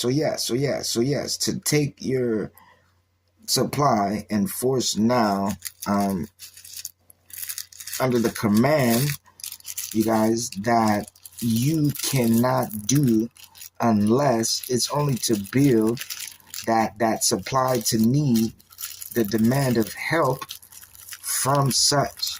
If God is the food supplier who put me in charge of food, and I deny what I'm supposed to give you, who else are you going to get food from? So now my conditions for you to get it are the only thing you know. You don't know God's conditions. You only know mine.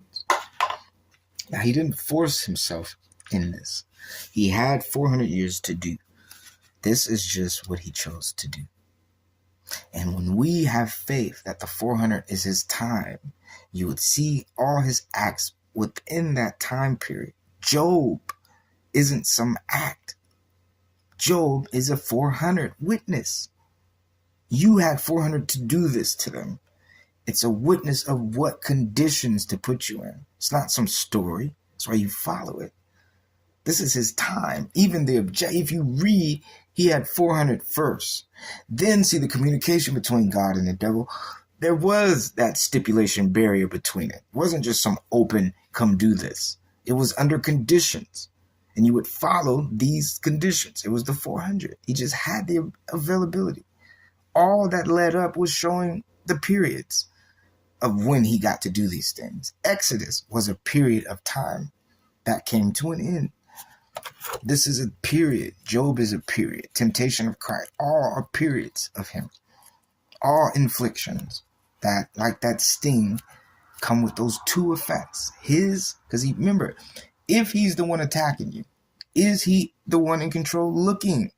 And if it was your foot, your arm, your elbow, your head, whatever, it hit your head that he wanted, is he not looking because he the one that did it? So what do you feel when you hurt someone laughing, someone that knew, someone that orchestrated it and didn't mind you seeing they didn't care? Then you feel the comfort, the love, the aid. But in the same effect, you have 400 years of it, which follows the aid. Anytime you get struck, it's not immediate. You want it, however it hurts, then it comes. If you're used to it and you learn how to take it. Taking it is literally from the top sting to the bottom. You took it. You didn't run away because it's too hurt. You didn't want. You take it. And that's a temptation. His attack followed by the blessing. But the reason it's meant is because he disguised it as if God didn't care enough to help you when the attack hit. And that's not it. That's his many wisdom tactics, knowing God wasn't going to help, now to accuse him of not helping, which is brilliant. He's a very beautiful. God says, love your enemies. He's a genius.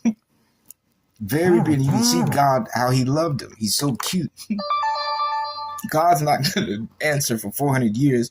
Is just to lie and tell you for 300 at least he's not going to do anything. By then, by the 400, you would have believed he wouldn't, because you would have saw he didn't. That's a genius. If you hate God that bad, and me going against God but love Jehovah, I don't hate him that bad. I don't think like that. That's retarded to me.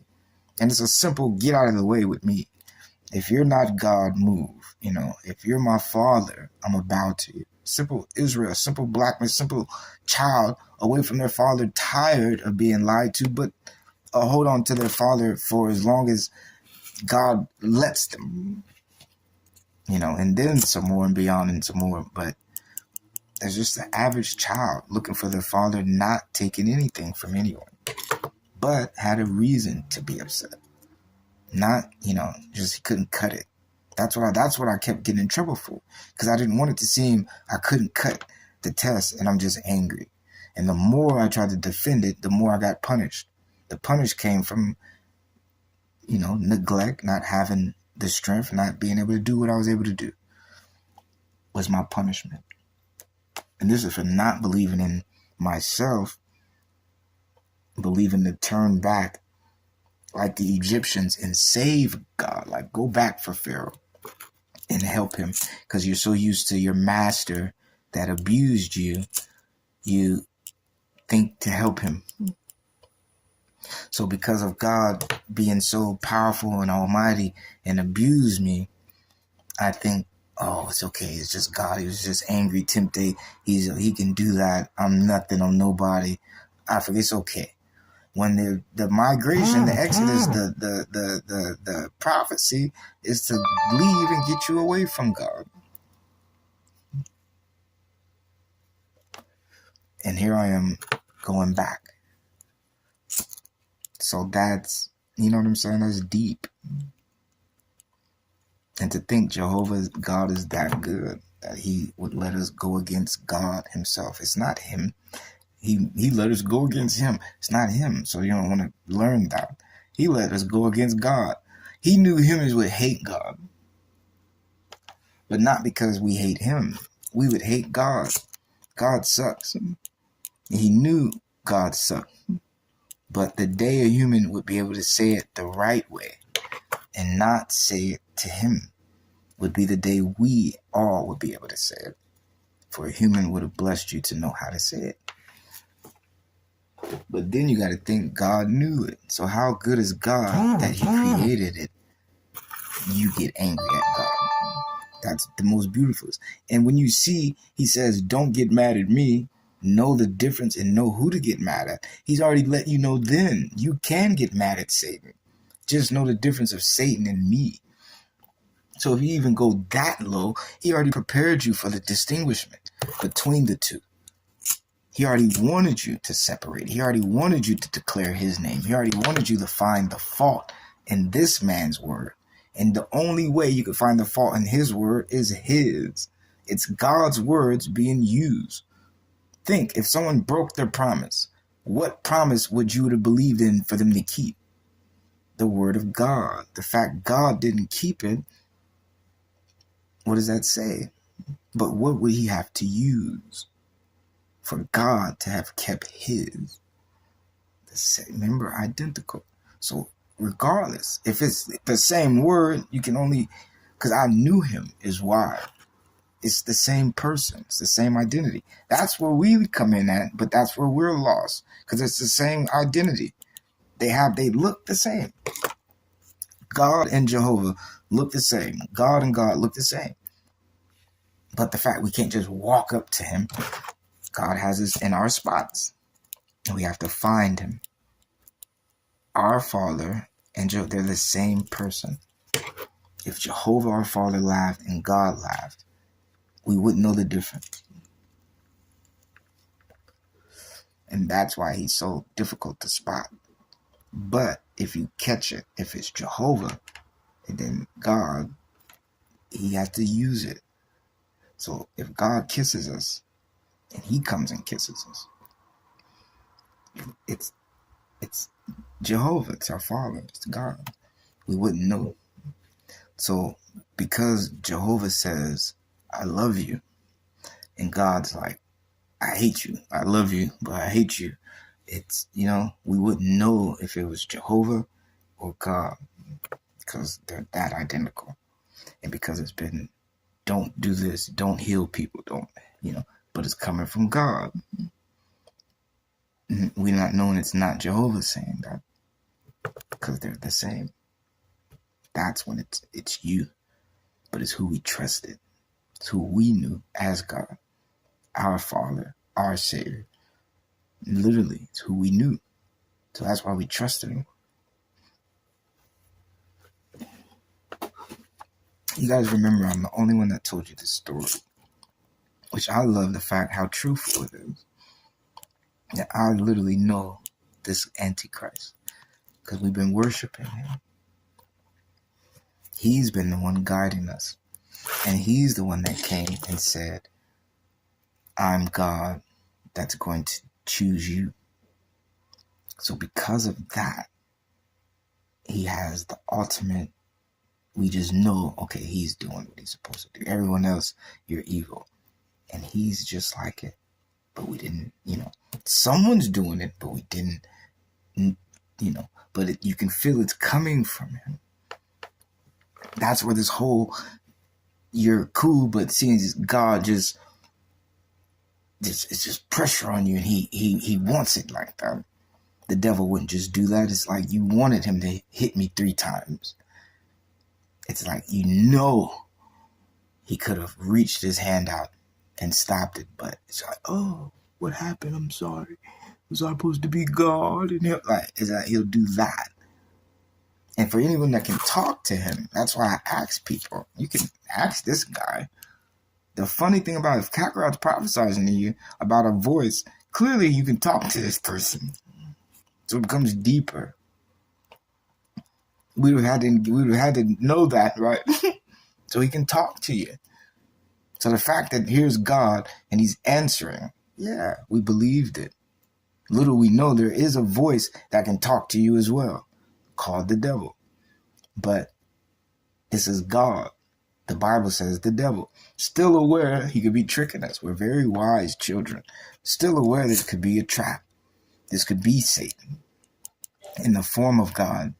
So we're already this guy, but as innocent, we take your word verbatim until you show us otherwise. And he tried to be on his tippy top and beat us the first day. You know what I'm saying? But because he's God, and God has been he's programmed us to get beat. So if someone hurts you, that's God. So we know that's our Father. So we've been programmed to be accepted of being hurt. So here he come hurting us, and that's just God. I'm going to hurt you for 3 more weeks, you know what I mean? He hurt you too far. Like, wait, what are you doing?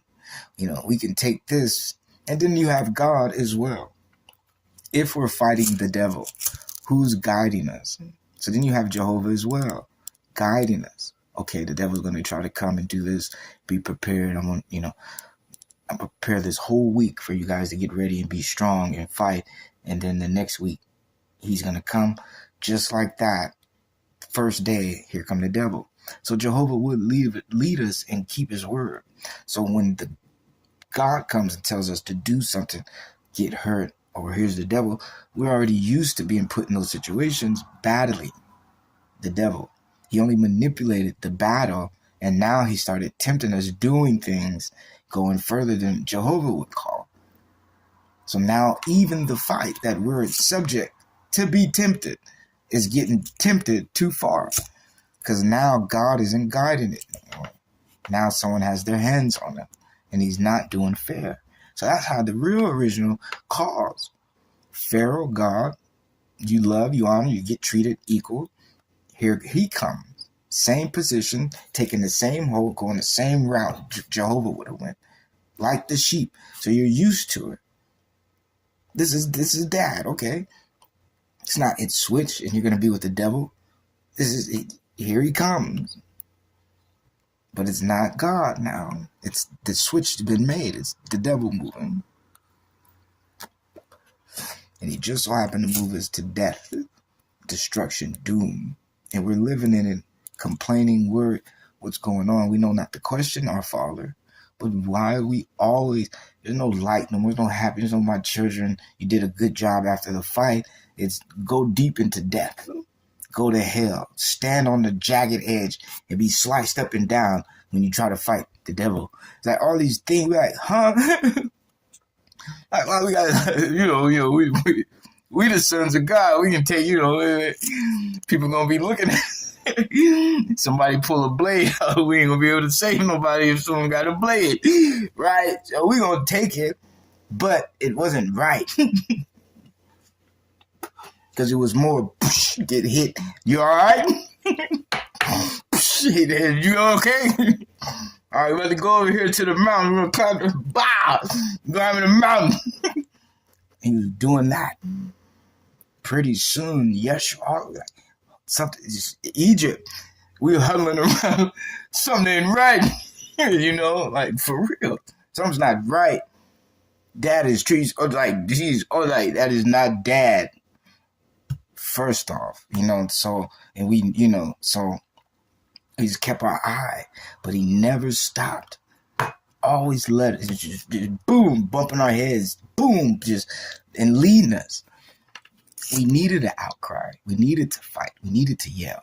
We needed to save that guy. And that's what it took. I did it. I stepped up because I remembered all he put us through. All he put our brothers, all lying, our grandmother. And I vowed for God himself, for his word, his hand, his peace, his legacy, his leadership, and where he was the most legitimate, gorgeous Gucci man, just the most beautifulest Belshazzar you ever saw in your life. And I needed that confirmation because I couldn't get it from him as the leader of my brothers.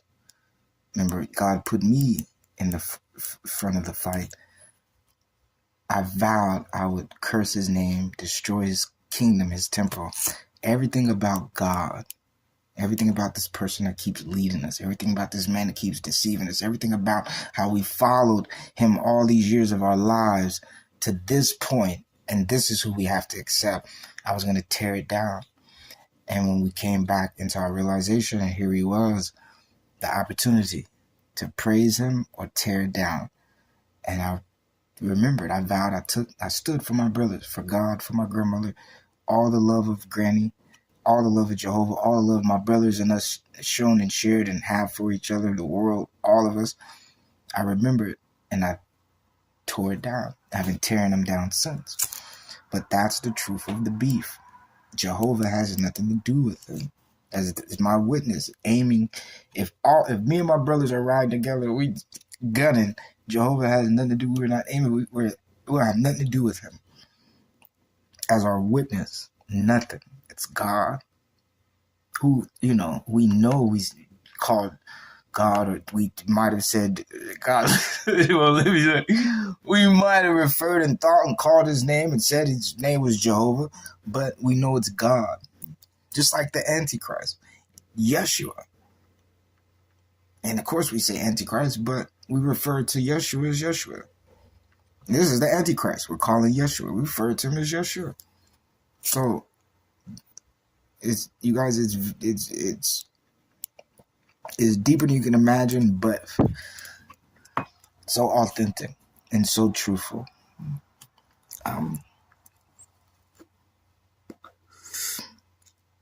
Okay.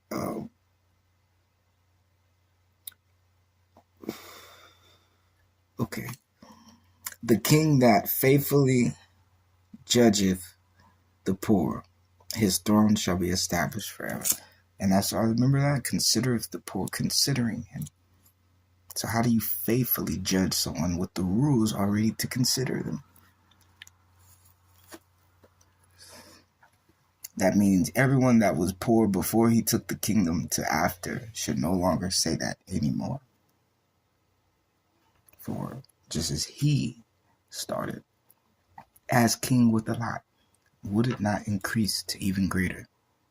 No one should be poor anymore. For he holds testimony he gained enough for himself to help. If he prospered, no one should be needing anything. For if God prospered him, he'd prosper everyone around him. But if he left it up for the king to provide, because you got to get the deal is with God, the provider of all.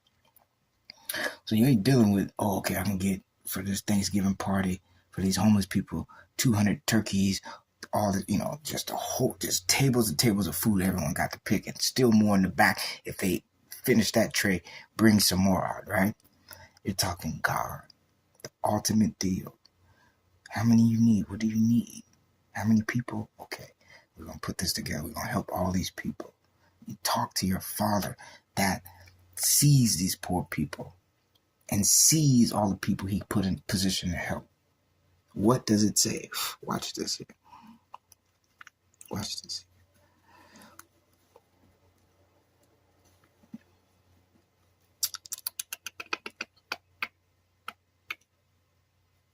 The righteous considereth the cause of the poor, but the wicked regardeth not to know it.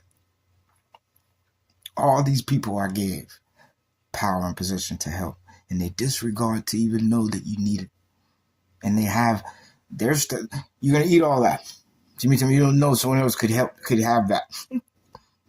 Just sitting all this right in front of them. They're going to just pow. Intentionally. Make mine like this in my home. Oh, these people wish they could have this. Ha ha, I'm about to throw this away. Right? On purpose. In position. And that right there, that parable of just piled up, that's a parable of the abundance of it being stored away. It's like the famine. And they put all that food away that lasted for 7 years and didn't go bad. Right? So, not that they stored food for years. Anything they picked new this today, it's stored away. And what they're going to sell, they're going to sell it. Everything they pick doesn't go to the supermarket. And since we only know the supermarket, we think that's all the food. It's not all the food. It's intentionally taken. That went bad. They stored it for it to go bad instead of helped you. Remember, I'm going to use this right now.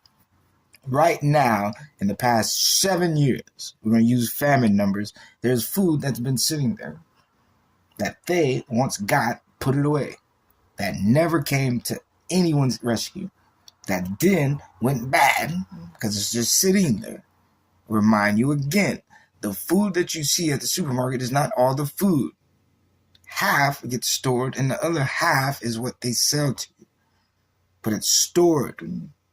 All the stuff that won't go bad, emergency stuff, stored, never produced and released back. But you had to have got it. Any food, you had to gather it. So anything you find stored was available. Remember that. Nothing is in the box, plastic, just because you picked it. You had to do that. So the fact that it's over there stored, it was in front of you. Period. That's evidence. You have to think godly. The smallest piece of, from cracker to meat to cheese to bread and milk, all had to be in front of you to process, to make whatever it got turned into. And half is only released to the people, when the other half is stored that never gets used. Remember that. And some throw it away. Okay, here it comes. Why? We're talking about a throne for the poor to be considered when others in the world today wouldn't consider. Now you see it. The rod and reproof give wisdom, but a child left to himself bringeth his mother to shame. Because he doesn't have that other half. When the wicked are multiplied, transgression increaseth, but the righteous shall see their fall.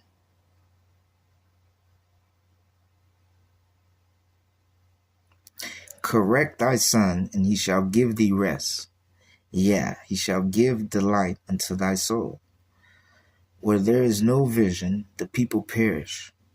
But he that keepeth the law, happy is he.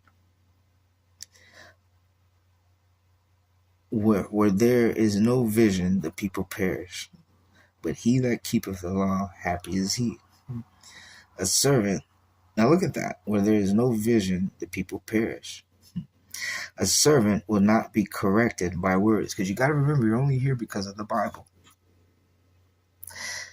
If the world in the beginning disobeyed God, do you think we'd be sitting here right now? Like how we're doing, how every day is like, so would it come to him?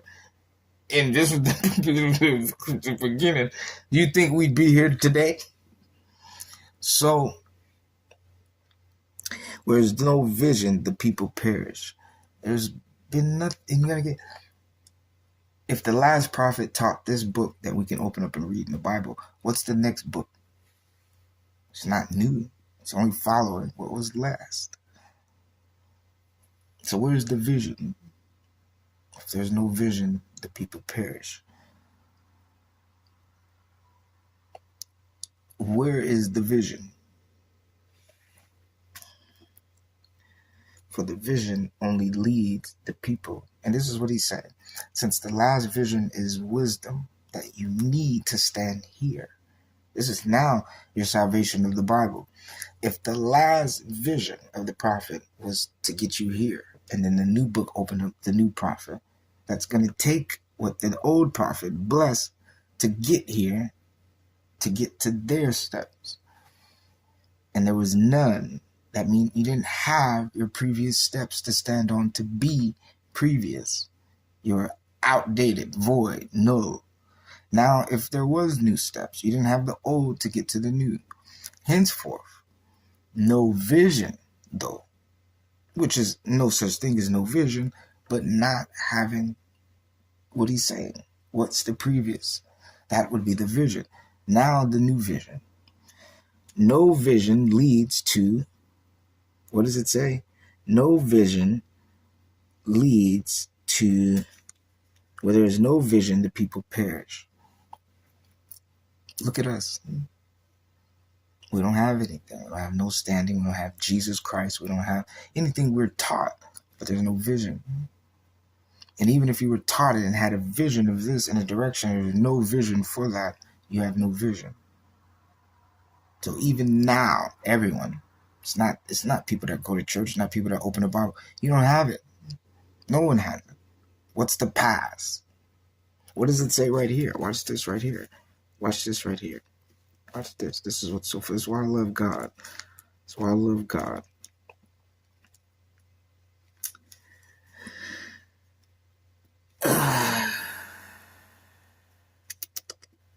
Yeah.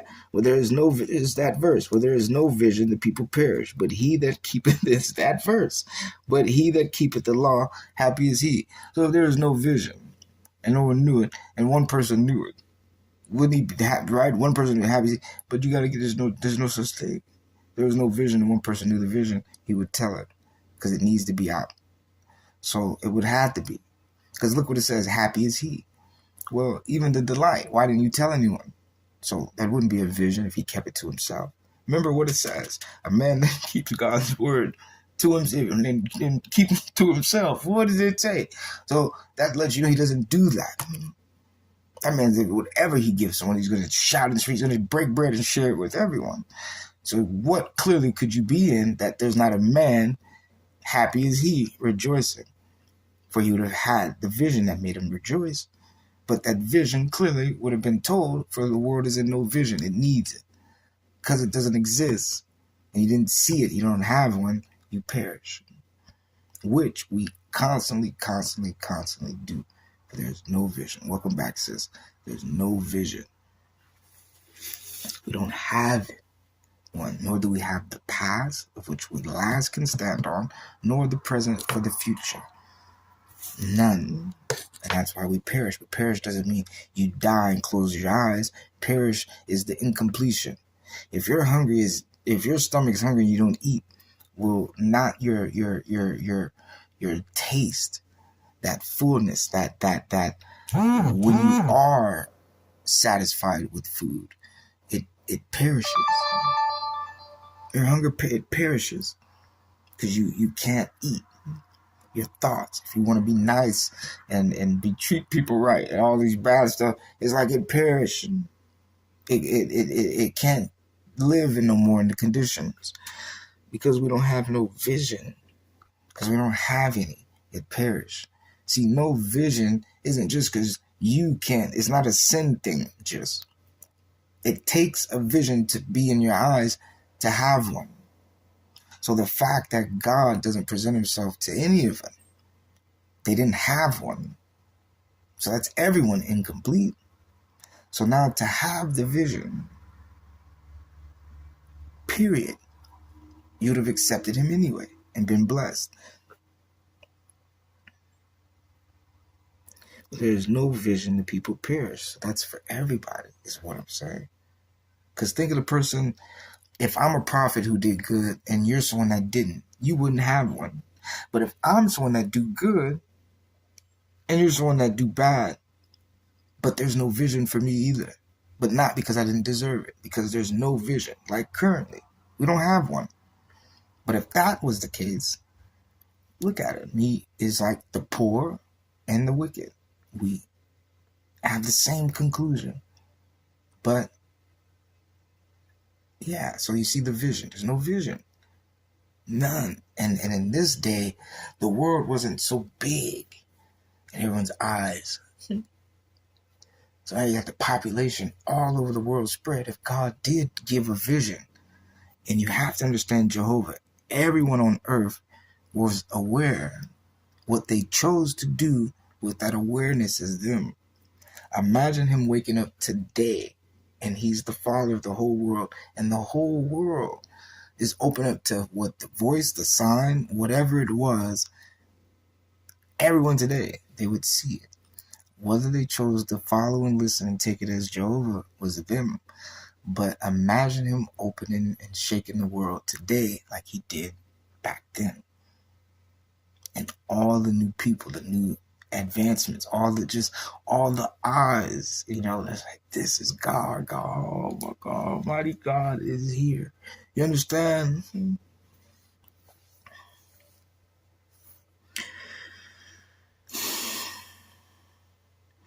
A servant will not be corrected by words, for though he understand, he will not answer.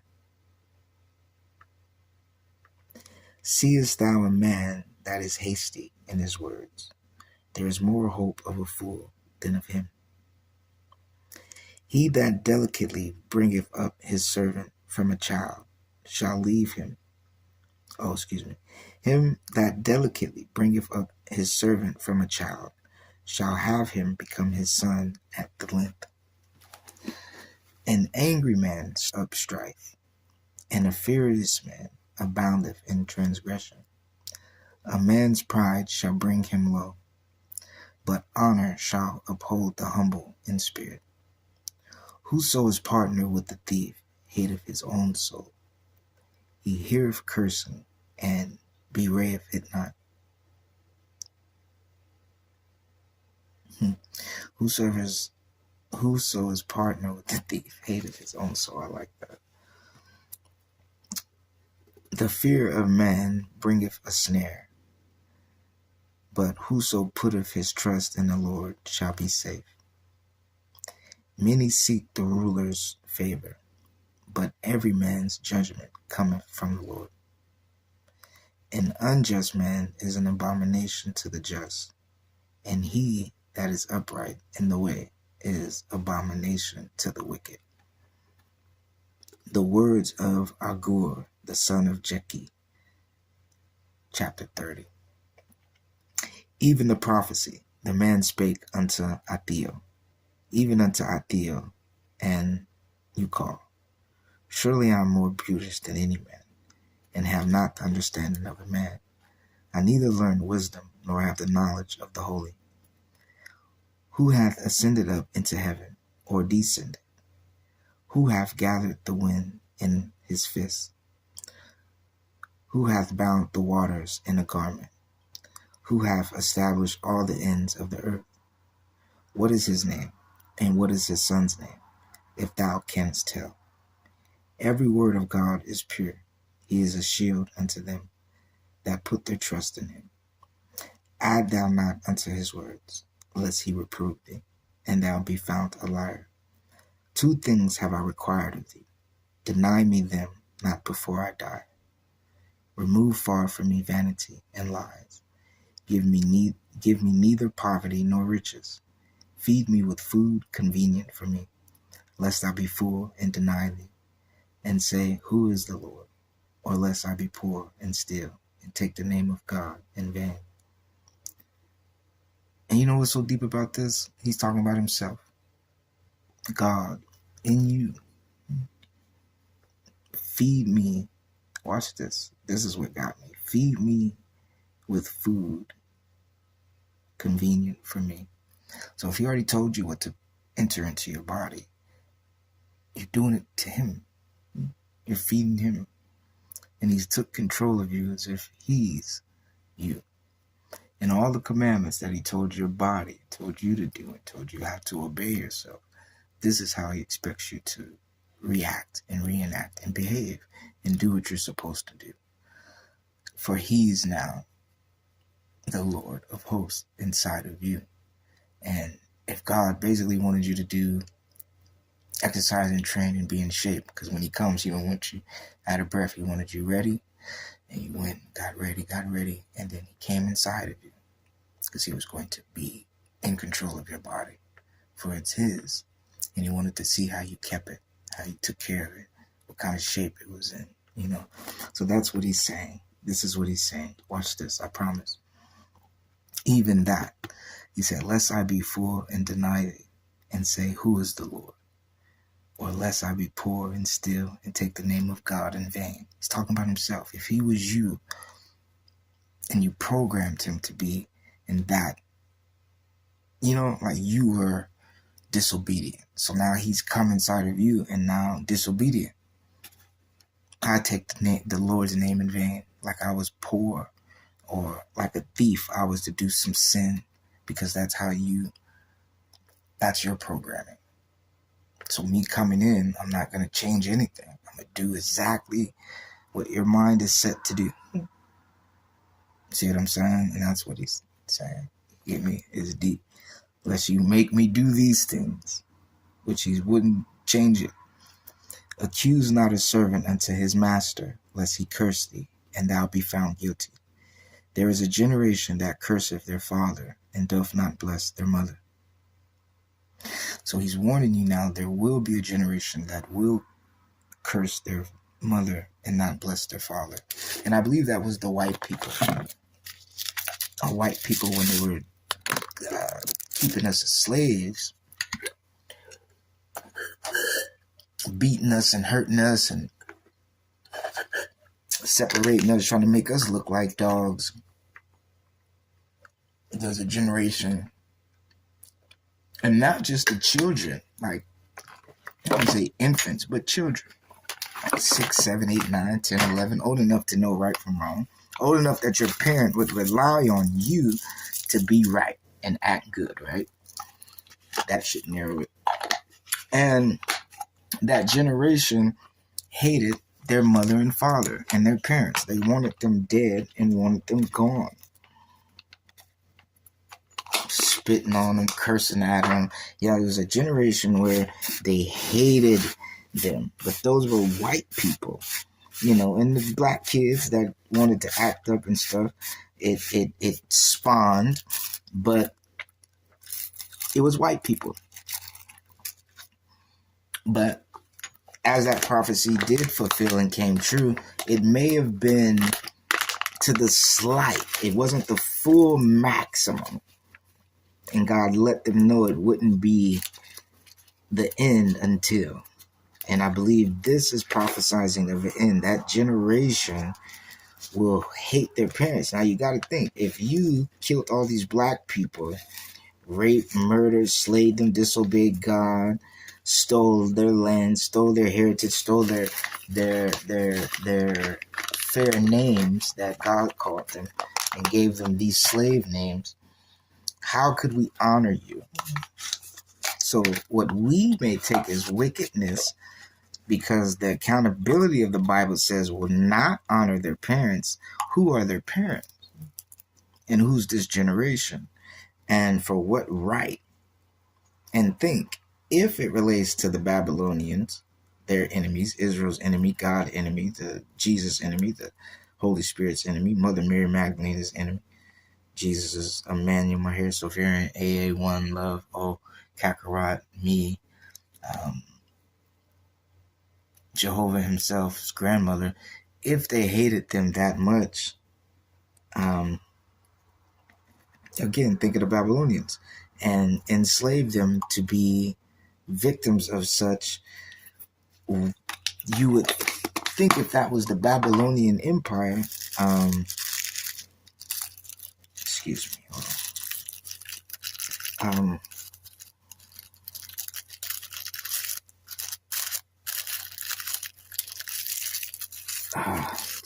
Let's see, why would God judge them and give them any spread of hope anyway, knowing they're guilty?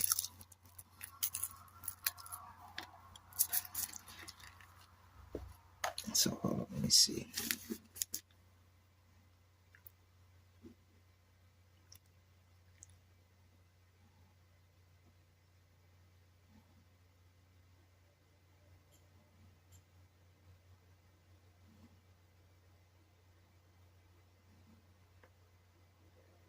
Okay, hold on. Yeah. The generation that curses their father and doth not bless their mother. So if you think it's Babylonians, what reason other than to think of it? The only crime of the Babylonians is going against God, black against Mother Mary Magdalena, and crucifying God's people, the Son of God, Jesus Christ, his kingdom. So that's her crime. Would not be if her children hated her? And would they be guilty because they refused to honor? That's what she did as a presentation of a gift. So what you have is testimony, evidence, as well as basically the admittance of the solving of the crime, because she's been giving these gifts to every other generation that has accepted her being this wicked.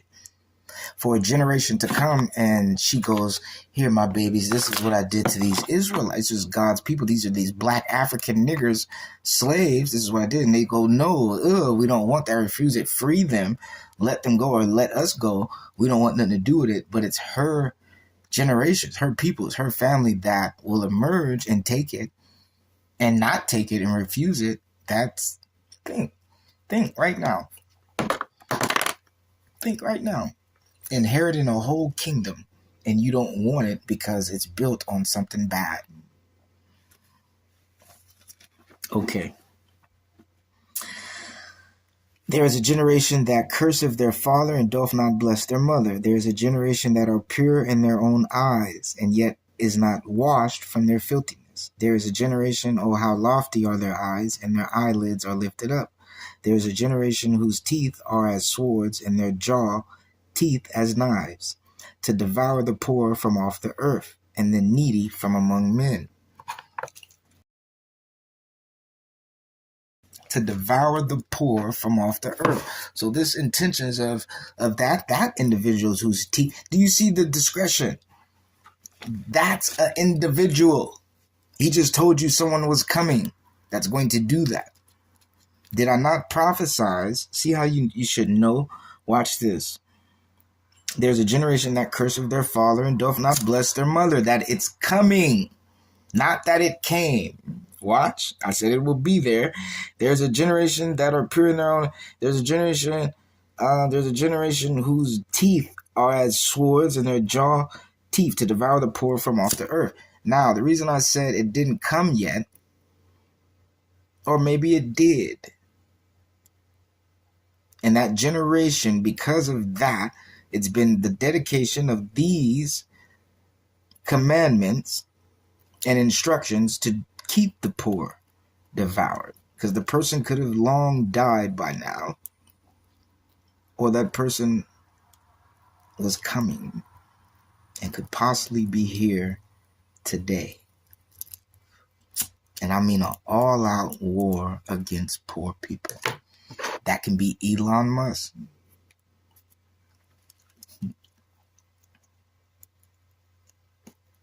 That can be Bill Gates.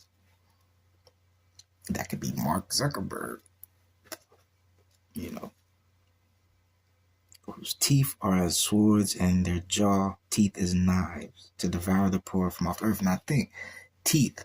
Now, speaking and smiling and speaking and smiling, not that they're tough, not that they're violent, not that they themselves, Goliath, can kill people with their bare hands. They're deceptive. Remember Proverbs. Their minds, their employment, their visions. Now put it with a mouth. A sword, not because they're violent, but swords because what comes in and out of their mouth are deadly. Knives because their smile is so deadly. It's as if sticking your hand in knives is their smile. Only depicting their virtuous aspect to talk. They can speak and get things done from their mouth. Their teeth are their weapons.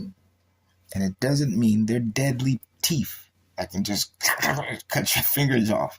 But in that same depiction of deadly knives are their teeth. So he may not be physically strong, but the usage of those knives, he's a genius. It will hurt you. Like someone strong. Okay. Again, like I said, it could be Elon Musk. That could be Donald Trump.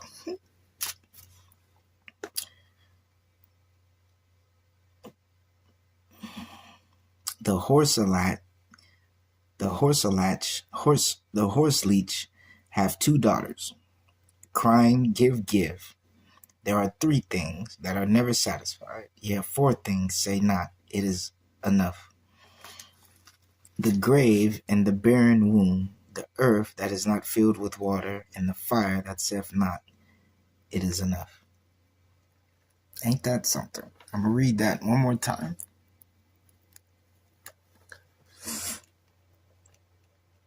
The horseleech have 2 daughters, crying, give, give.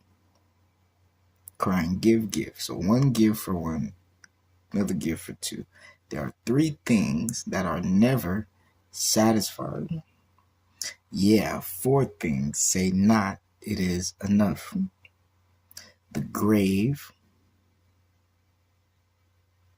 and the barren womb. Woo!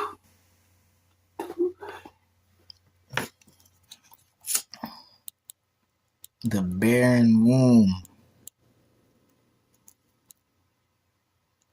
So if the barren womb, which we know 1 child, 2 babies come out, can hold 100 babies, you would never have thought that.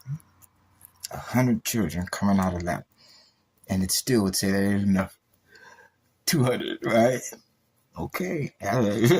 Hey, women. So, okay. And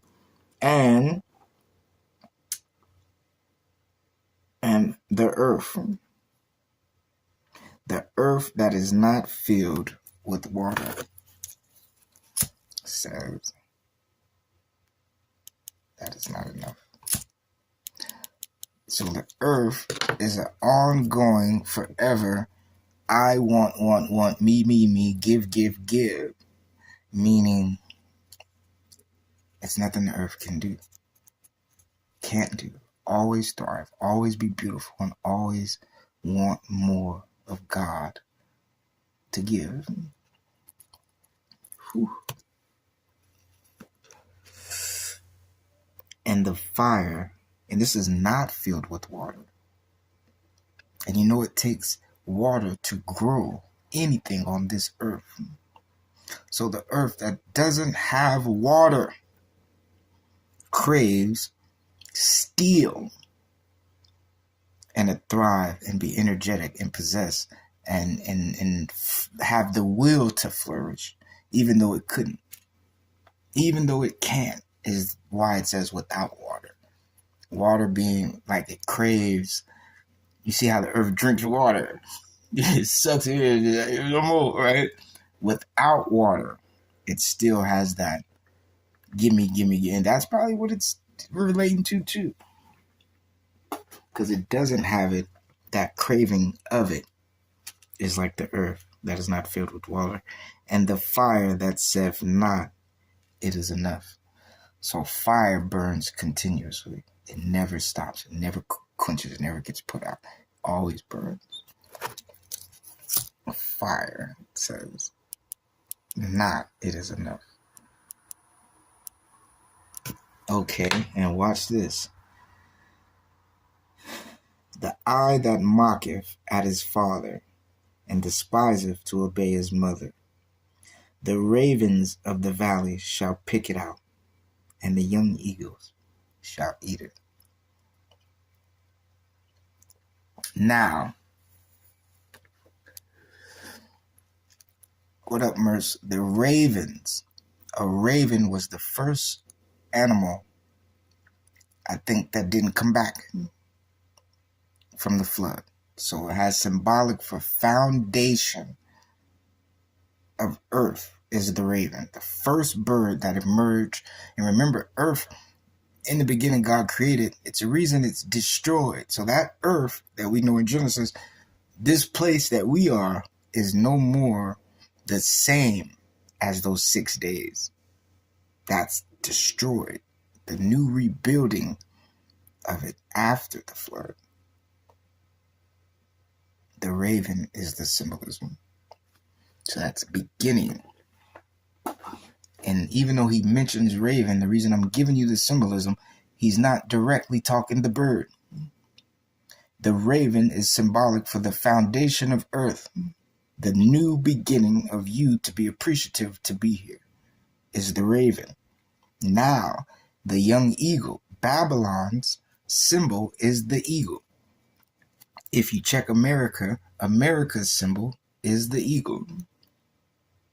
And the reason the nation and the land and the country is identified with these land of milk and honey. She produces lumber. She rules the world. It gives symbolic because all those point to a name, character, and location and a place. A land. Okay. Now, the young eagle is the Babylonian. It's Babylon.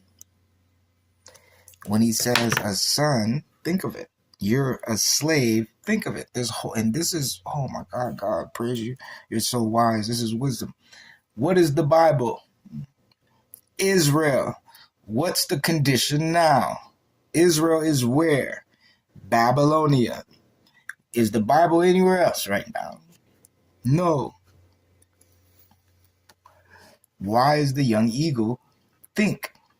If my child, and think this is who he's talking about. Watch this right here. The eye that mocketh at his father. This is Proverbs with who? Solomon. As what? A son of who? David. Furthermore, wisdom asked by God, given to what child? Israel. Only bears it, but for the world. Who are these commandments for? Israel. What child? I ask again. Now, the child that mocketh his father, and despiseth to obey his mother. The ravens of the valley shall pick it out. Just took it out, because a raven's beak is one of the largest and sharpest beaks. You would fear a raven poking you in the eye. Straight up, you just pluck it out, right? Like one poke, but it's gonna happen. So no fear of it. This is walking down the street. God kept you safe tonight, but he sent you just tomorrow. Someone's gonna blow your head off. You end up out there, boom, right? No getting away from it. This ain't a dream. It's in the book. If you despise your parents, despise to obey them, and the young eagles shall eat it. You're in Babylonia. The symbolism of Babylonia in the Bible is the eagle. The young eagles shall eat it. The young slave owners, children. It's deep. The only young eagle you know is the one that treated you as such. This should be Egypt for you. The only young eagle my child knows is this one. And if I kept you safe so that they didn't have their way as the young eagles that could racist, harass you, like children that play around and hit you with stuff and stuff. but they really grab stuff and hit you with a knife, a blade, something to break your neck with. Kids, there's nothing you can do. And I kept that away from your mother and father obedience, which shelters you from these acts, because they're first. So they would have had to live it and be protected from these white children as well as the ravens. Ravens symbolize purity. The first individual that deserves to be on this land and will respect it is the raven that's going to pluck out your eye. It's symbolism for the restart, purity. Nothing can corrupt this raven. It is the first sight of freedom out into the new earth. That represents every child, every life, every being is that. The young specific eagle represents the land of Babylonia. You got to get God. Poetically, this is his book. He knows the land. He may not even directly say the name. He may give the attribute of what the land is, what it produces, what it's known for, still only using it to say that place. So they're saying in Babylonia, in Babylonia, in Babylonia, in the place where my children were, is what he may use. Still only saying Babylonia. But he may use these things. That's why I'm specifically breaking down. The young eagle stamps Babylonia. Why? What is your pastor so far? If he's reading the Bible correctly, teaching it in good, where would they be? In Babylonia. That's why it makes sense. He's not talking. And you got to think God. Is he somewhere else? He's with Israel. Where is Israel? It makes sense for them to be who took your eye out. My reason. Clearly, you're not somewhere else. So the Bible's accurate. For the eagles, for the flies. Egypt represents flies. For the flies of Egypt to come and take your eye out. He could have used it, but he's using it directly. Think of the voyage these people had to travel to come to someone else's area to do that to you. It would only make sense. Of the same people you have to act right for anyway, to be who punished you. Think of it. They own you right now. And you think someone else is going to let someone come to their property if you did something bad to be punished or let them get to punish you? And this is someone that wants to kill you anyway. So that's where God's heartlessness. God is keeping you safe in your slavery from them. To disobey him is to not have him anyway. So to hand you over to what he's protecting you from anyway, to have their way with you, is what you ask for when you say you don't want him. At this time, this predicament with your life, Israel. So thinking on your own, you would have hurt them anyway. Are you going to be hurt after your decision is what 50, 100 million other innocent, poor slaves would have followed listening to you. So look at your fate. And you tell that's God. But it's not God to look at you and just push you and say, I'm going to make you make a mistake and you have to live. That's not the introduction. You don't obey someone like that. You put the knife to your hand and did it. The reaction to say you bled out because the blade pierced something and he wrote that. That doesn't mean God orchestrated that. You did it. God, the Father Creator, wrote your decision. It still wouldn't, like I kept telling you, it's not even really him saying that. That's reality. If you jump up, you go up. That's what he wrote. But it's not God, your feet lifted up and he put you up. How we would, oh my God. Or blame him for just taking all the credit for punishing this person that stood in front of fire with gasoline on his underwear and said, and we wonder why it ignited. But again, that's ours. It's not because he put that on you. So don't read it in the subject. You got to read God as pure innocent. Well, why are we judging him anyway? How come it's so many words I'm looking and trying to find things? I shouldn't be explaining, don't judge him when it's his book. And if you read it the right way anyway, first, there would be no such thing as buts.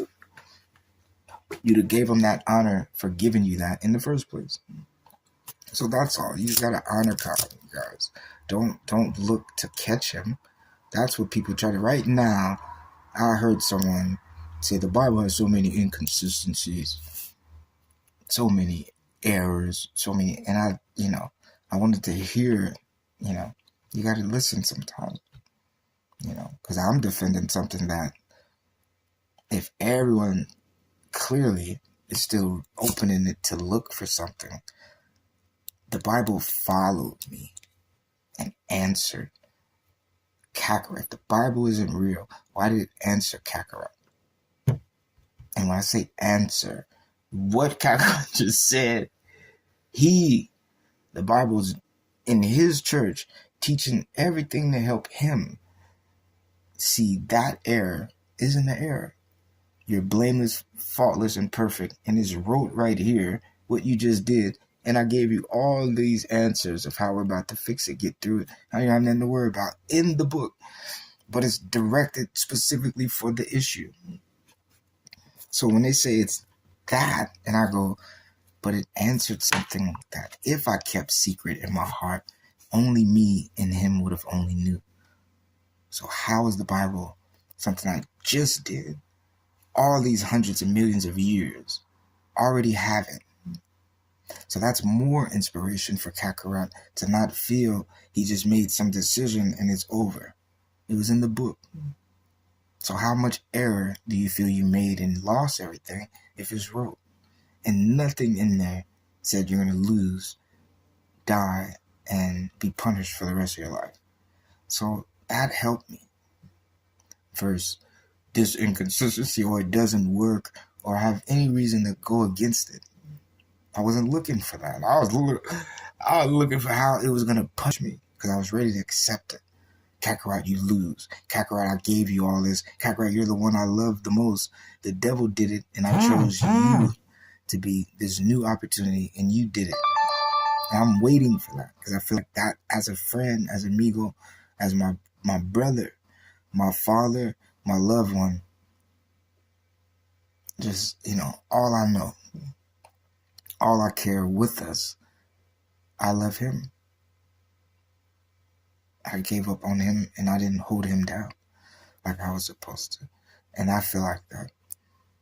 Wanting to lose, wanting to leave, wanting to face everything I read everyone else faced and still do. And he's telling me no. For someone that usually runs from God when it's time to be punished and, so heavy, I welcome it as please do it. And he told me no.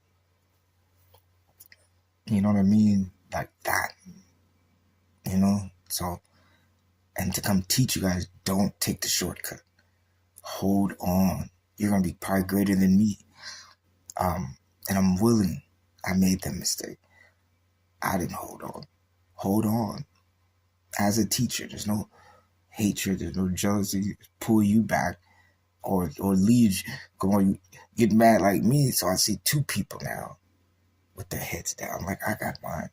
No, as your teacher, what did you spot? This is a mistake. Teach it. Everything else I'm cool, I'm good. No matter what I say or what I do, God ain't gonna blame me. I'm perfect. And all of a sudden, God help, God please, I hope you know what I mean? I from Kakarot teaching to now, no.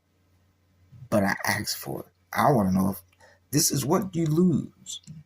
I'm losing. This is what you give up. I gave up. This is what you end for yourself. I ended it for myself. I want to see what I can do. I'm not trying to make this dude. I'm scared. Y'all, I'm scared. Like, I'm just bad. It's bad. And no one's ever did it because God wouldn't let you get that far. For some reason, he's holding on to me. And he lets me go further. And it'll be good. So I feel like he hates me. Every time he tell me keep going.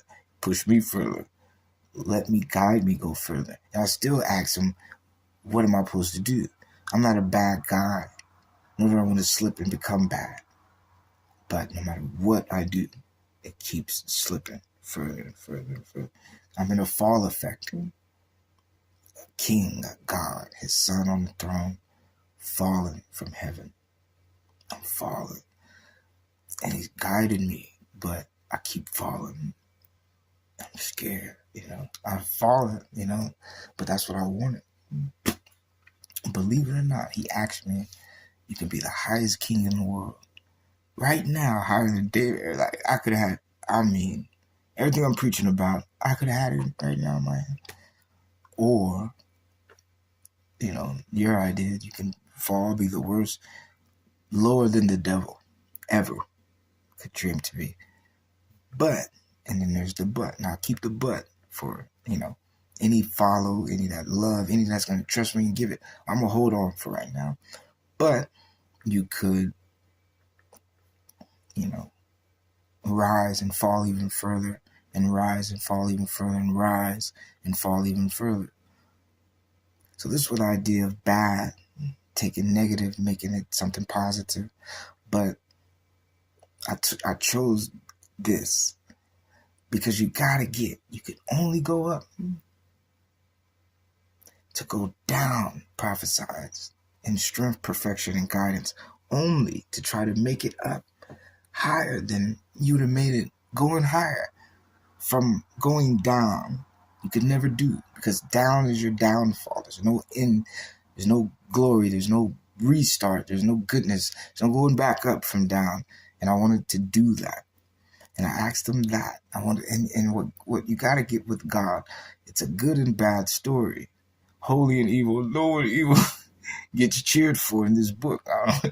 You just booed. You're just a boo. No one likes that guy. It ain't that I want to be it, but you see the attention they get. It's unwanted, get away and all that, but it's still something. And we go, only if they were this, what they would have been. I'd have liked them. If they, and I loved it. I got jealous because it's still one little spot. They could still rise if they did good.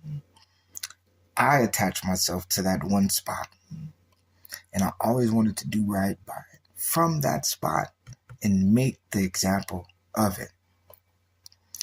That became my proverbs of wisdom, because I always kept telling her, you can walk past the dirt,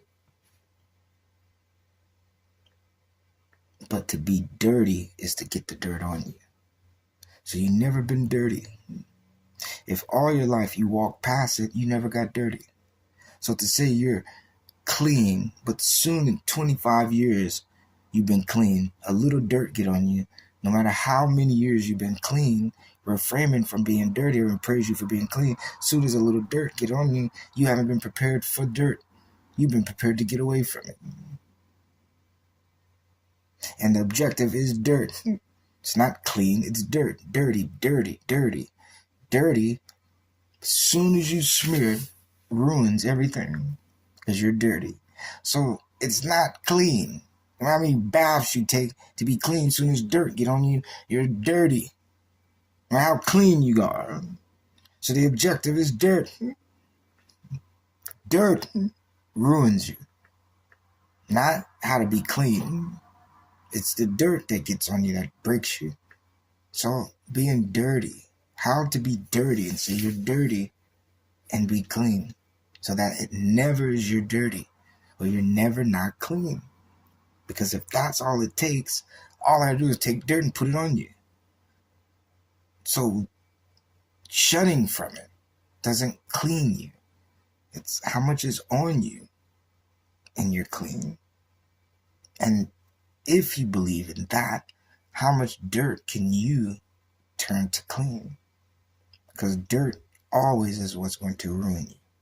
So that's like the devil. That's the enemy. You can't fear the dirt. You have to merge with it. So now holy hasn't partaken in something it doesn't want on them. But keeping it off you until it gets put on you, what are you going to do? So I, as someone from the streets, know that. And I not partition. God kept telling them, Trust me, God. Rise out of the negativity because it purifies holy. Holy's walking in the direction, but a walk away from it. To truly be holy would be to go through it so that cling to that instead of holy is now in dirt. You would have to purify it. But the only way to purify it is to have it on you. But to say you don't have dirt on you, you're clean and some turn on you change and start killing people. That's because you never had none on you. So you can't say you're clean till you did what was dirty. That's your judgment of who. But there's some people, dirt, they clean some of it off. They walk around stank halfway, you know what I'm saying? So, you know what I'm saying? My point is, how do you know you don't stink? How do you know you got all the dirt off? You had to be on you to know you got it off. But to say it ain't on you ever, you never learned it. So that's all. It's not praise evil. That's for the weak or someone that's wicked in their heart. You have to understand Jehovah himself asks you to think like a serpent. Why? Because it's someone that refused the commandments he was given, even in the negativity, wouldn't change. So if you thought like someone that had the opportunity in a negative situation that didn't do what was right, what would you do? Because it's only an opportunity. They basically had the bag of evil with God blessing them. And they dropped it and left it open. And he's only teaching you to go get it. But to get it, you have to get it. You can't shun from it. You have to be exactly at that brink of would you change and listen to me as well? Or would you leave me? So you have to be there too. Otherwise, you didn't make it. You made it from a pure mind that never, unless brought that low, could make that decision because you never were there. And it's easy for someone that never was hungry, always had food, to say it's okay to someone that didn't eat. And that's what you got to get. This world, he talks about hypocrites. He talks about people under testimony. And soon as the people's needs get dropped, you're such this boastful individual, you can't cover it now. So that you see how Proverbs, it all is going, if you have his wisdom, it should make sense as far as, did I not say that too? And come back because you're using one that only made sense because you read two. So as the pastor, would he make sense? And, you know, and the pastor was saying it before he read it. Look, the pastor gave the example.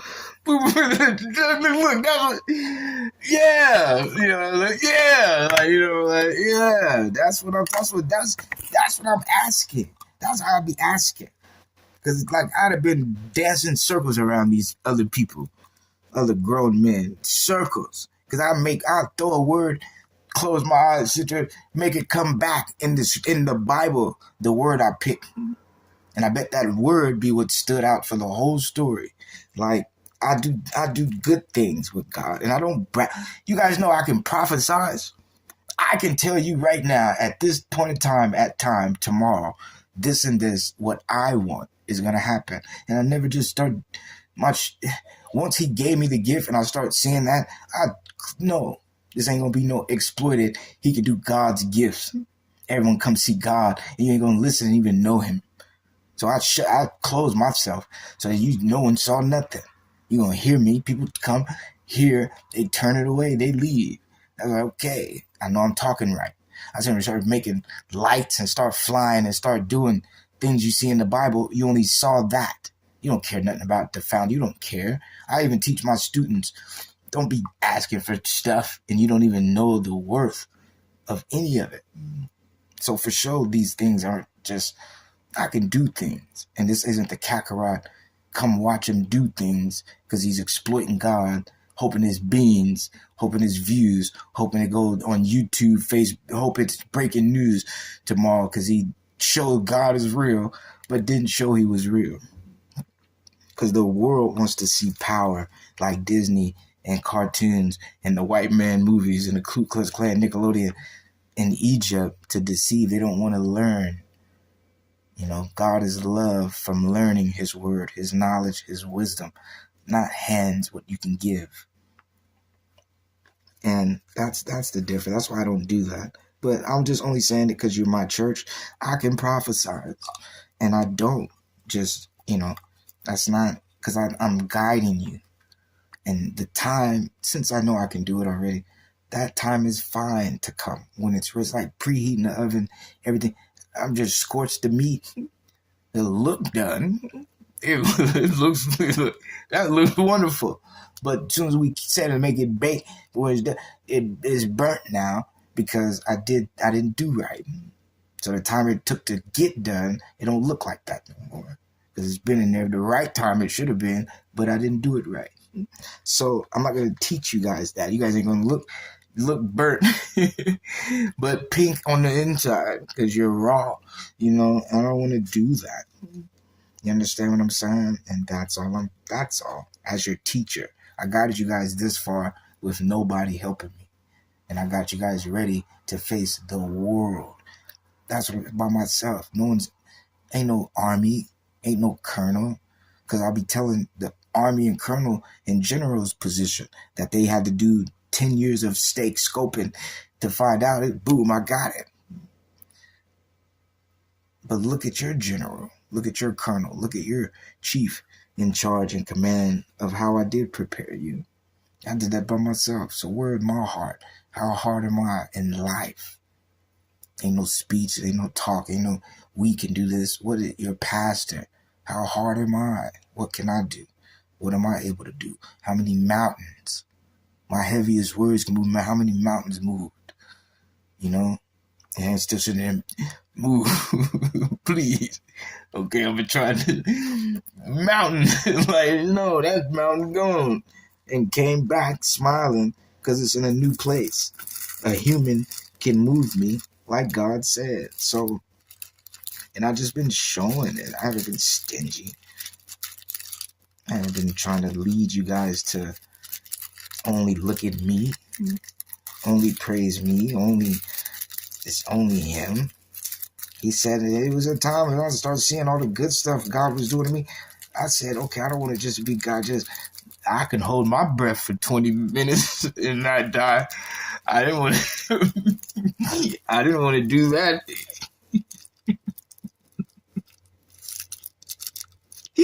So I be keeping it cool, Hey, white man, give me my money. Said, give me my money. You see me, you hear me?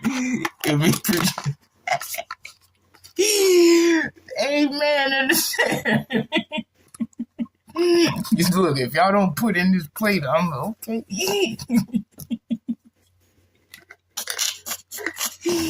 Hey, y'all should see my Facebook. My Facebook page, I was sending, not cryptic, not subliminal. I was sending real SOS messages to Facebook. I like, hey, help Kakarot. You feel me? Help Tyrice Rollins. You feel me? I'm talking to y'all directly. Y'all see me. But they ignored it. It's like, ignore it. I was like, that's cold, man. Super cold. I was the kind of black man, I wanted to pay America's bills. Their Social Security, their welfare funding that they do monthly. I wanted to, front the payments for citizens. Give, just everything America pays every month and does. I wanted to do it. I just wanted to do something and just show, you can trap with me. You know what I'm saying? Hustle trap would be like, for real, man. Crip. So, all right. So let's keep going. Okay.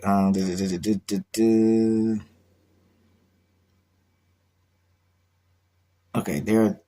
there be three things which are too wonderful for me. Yeah, four which I know not. The way of an eagle in the air, the way of a serpent upon a rock. Now look, those are two enemies.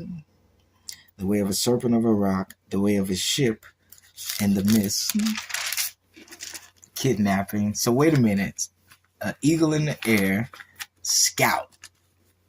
So the Babylonians spotting the need to hunt and attack, to objectify me as the capture. A serpent on the rock.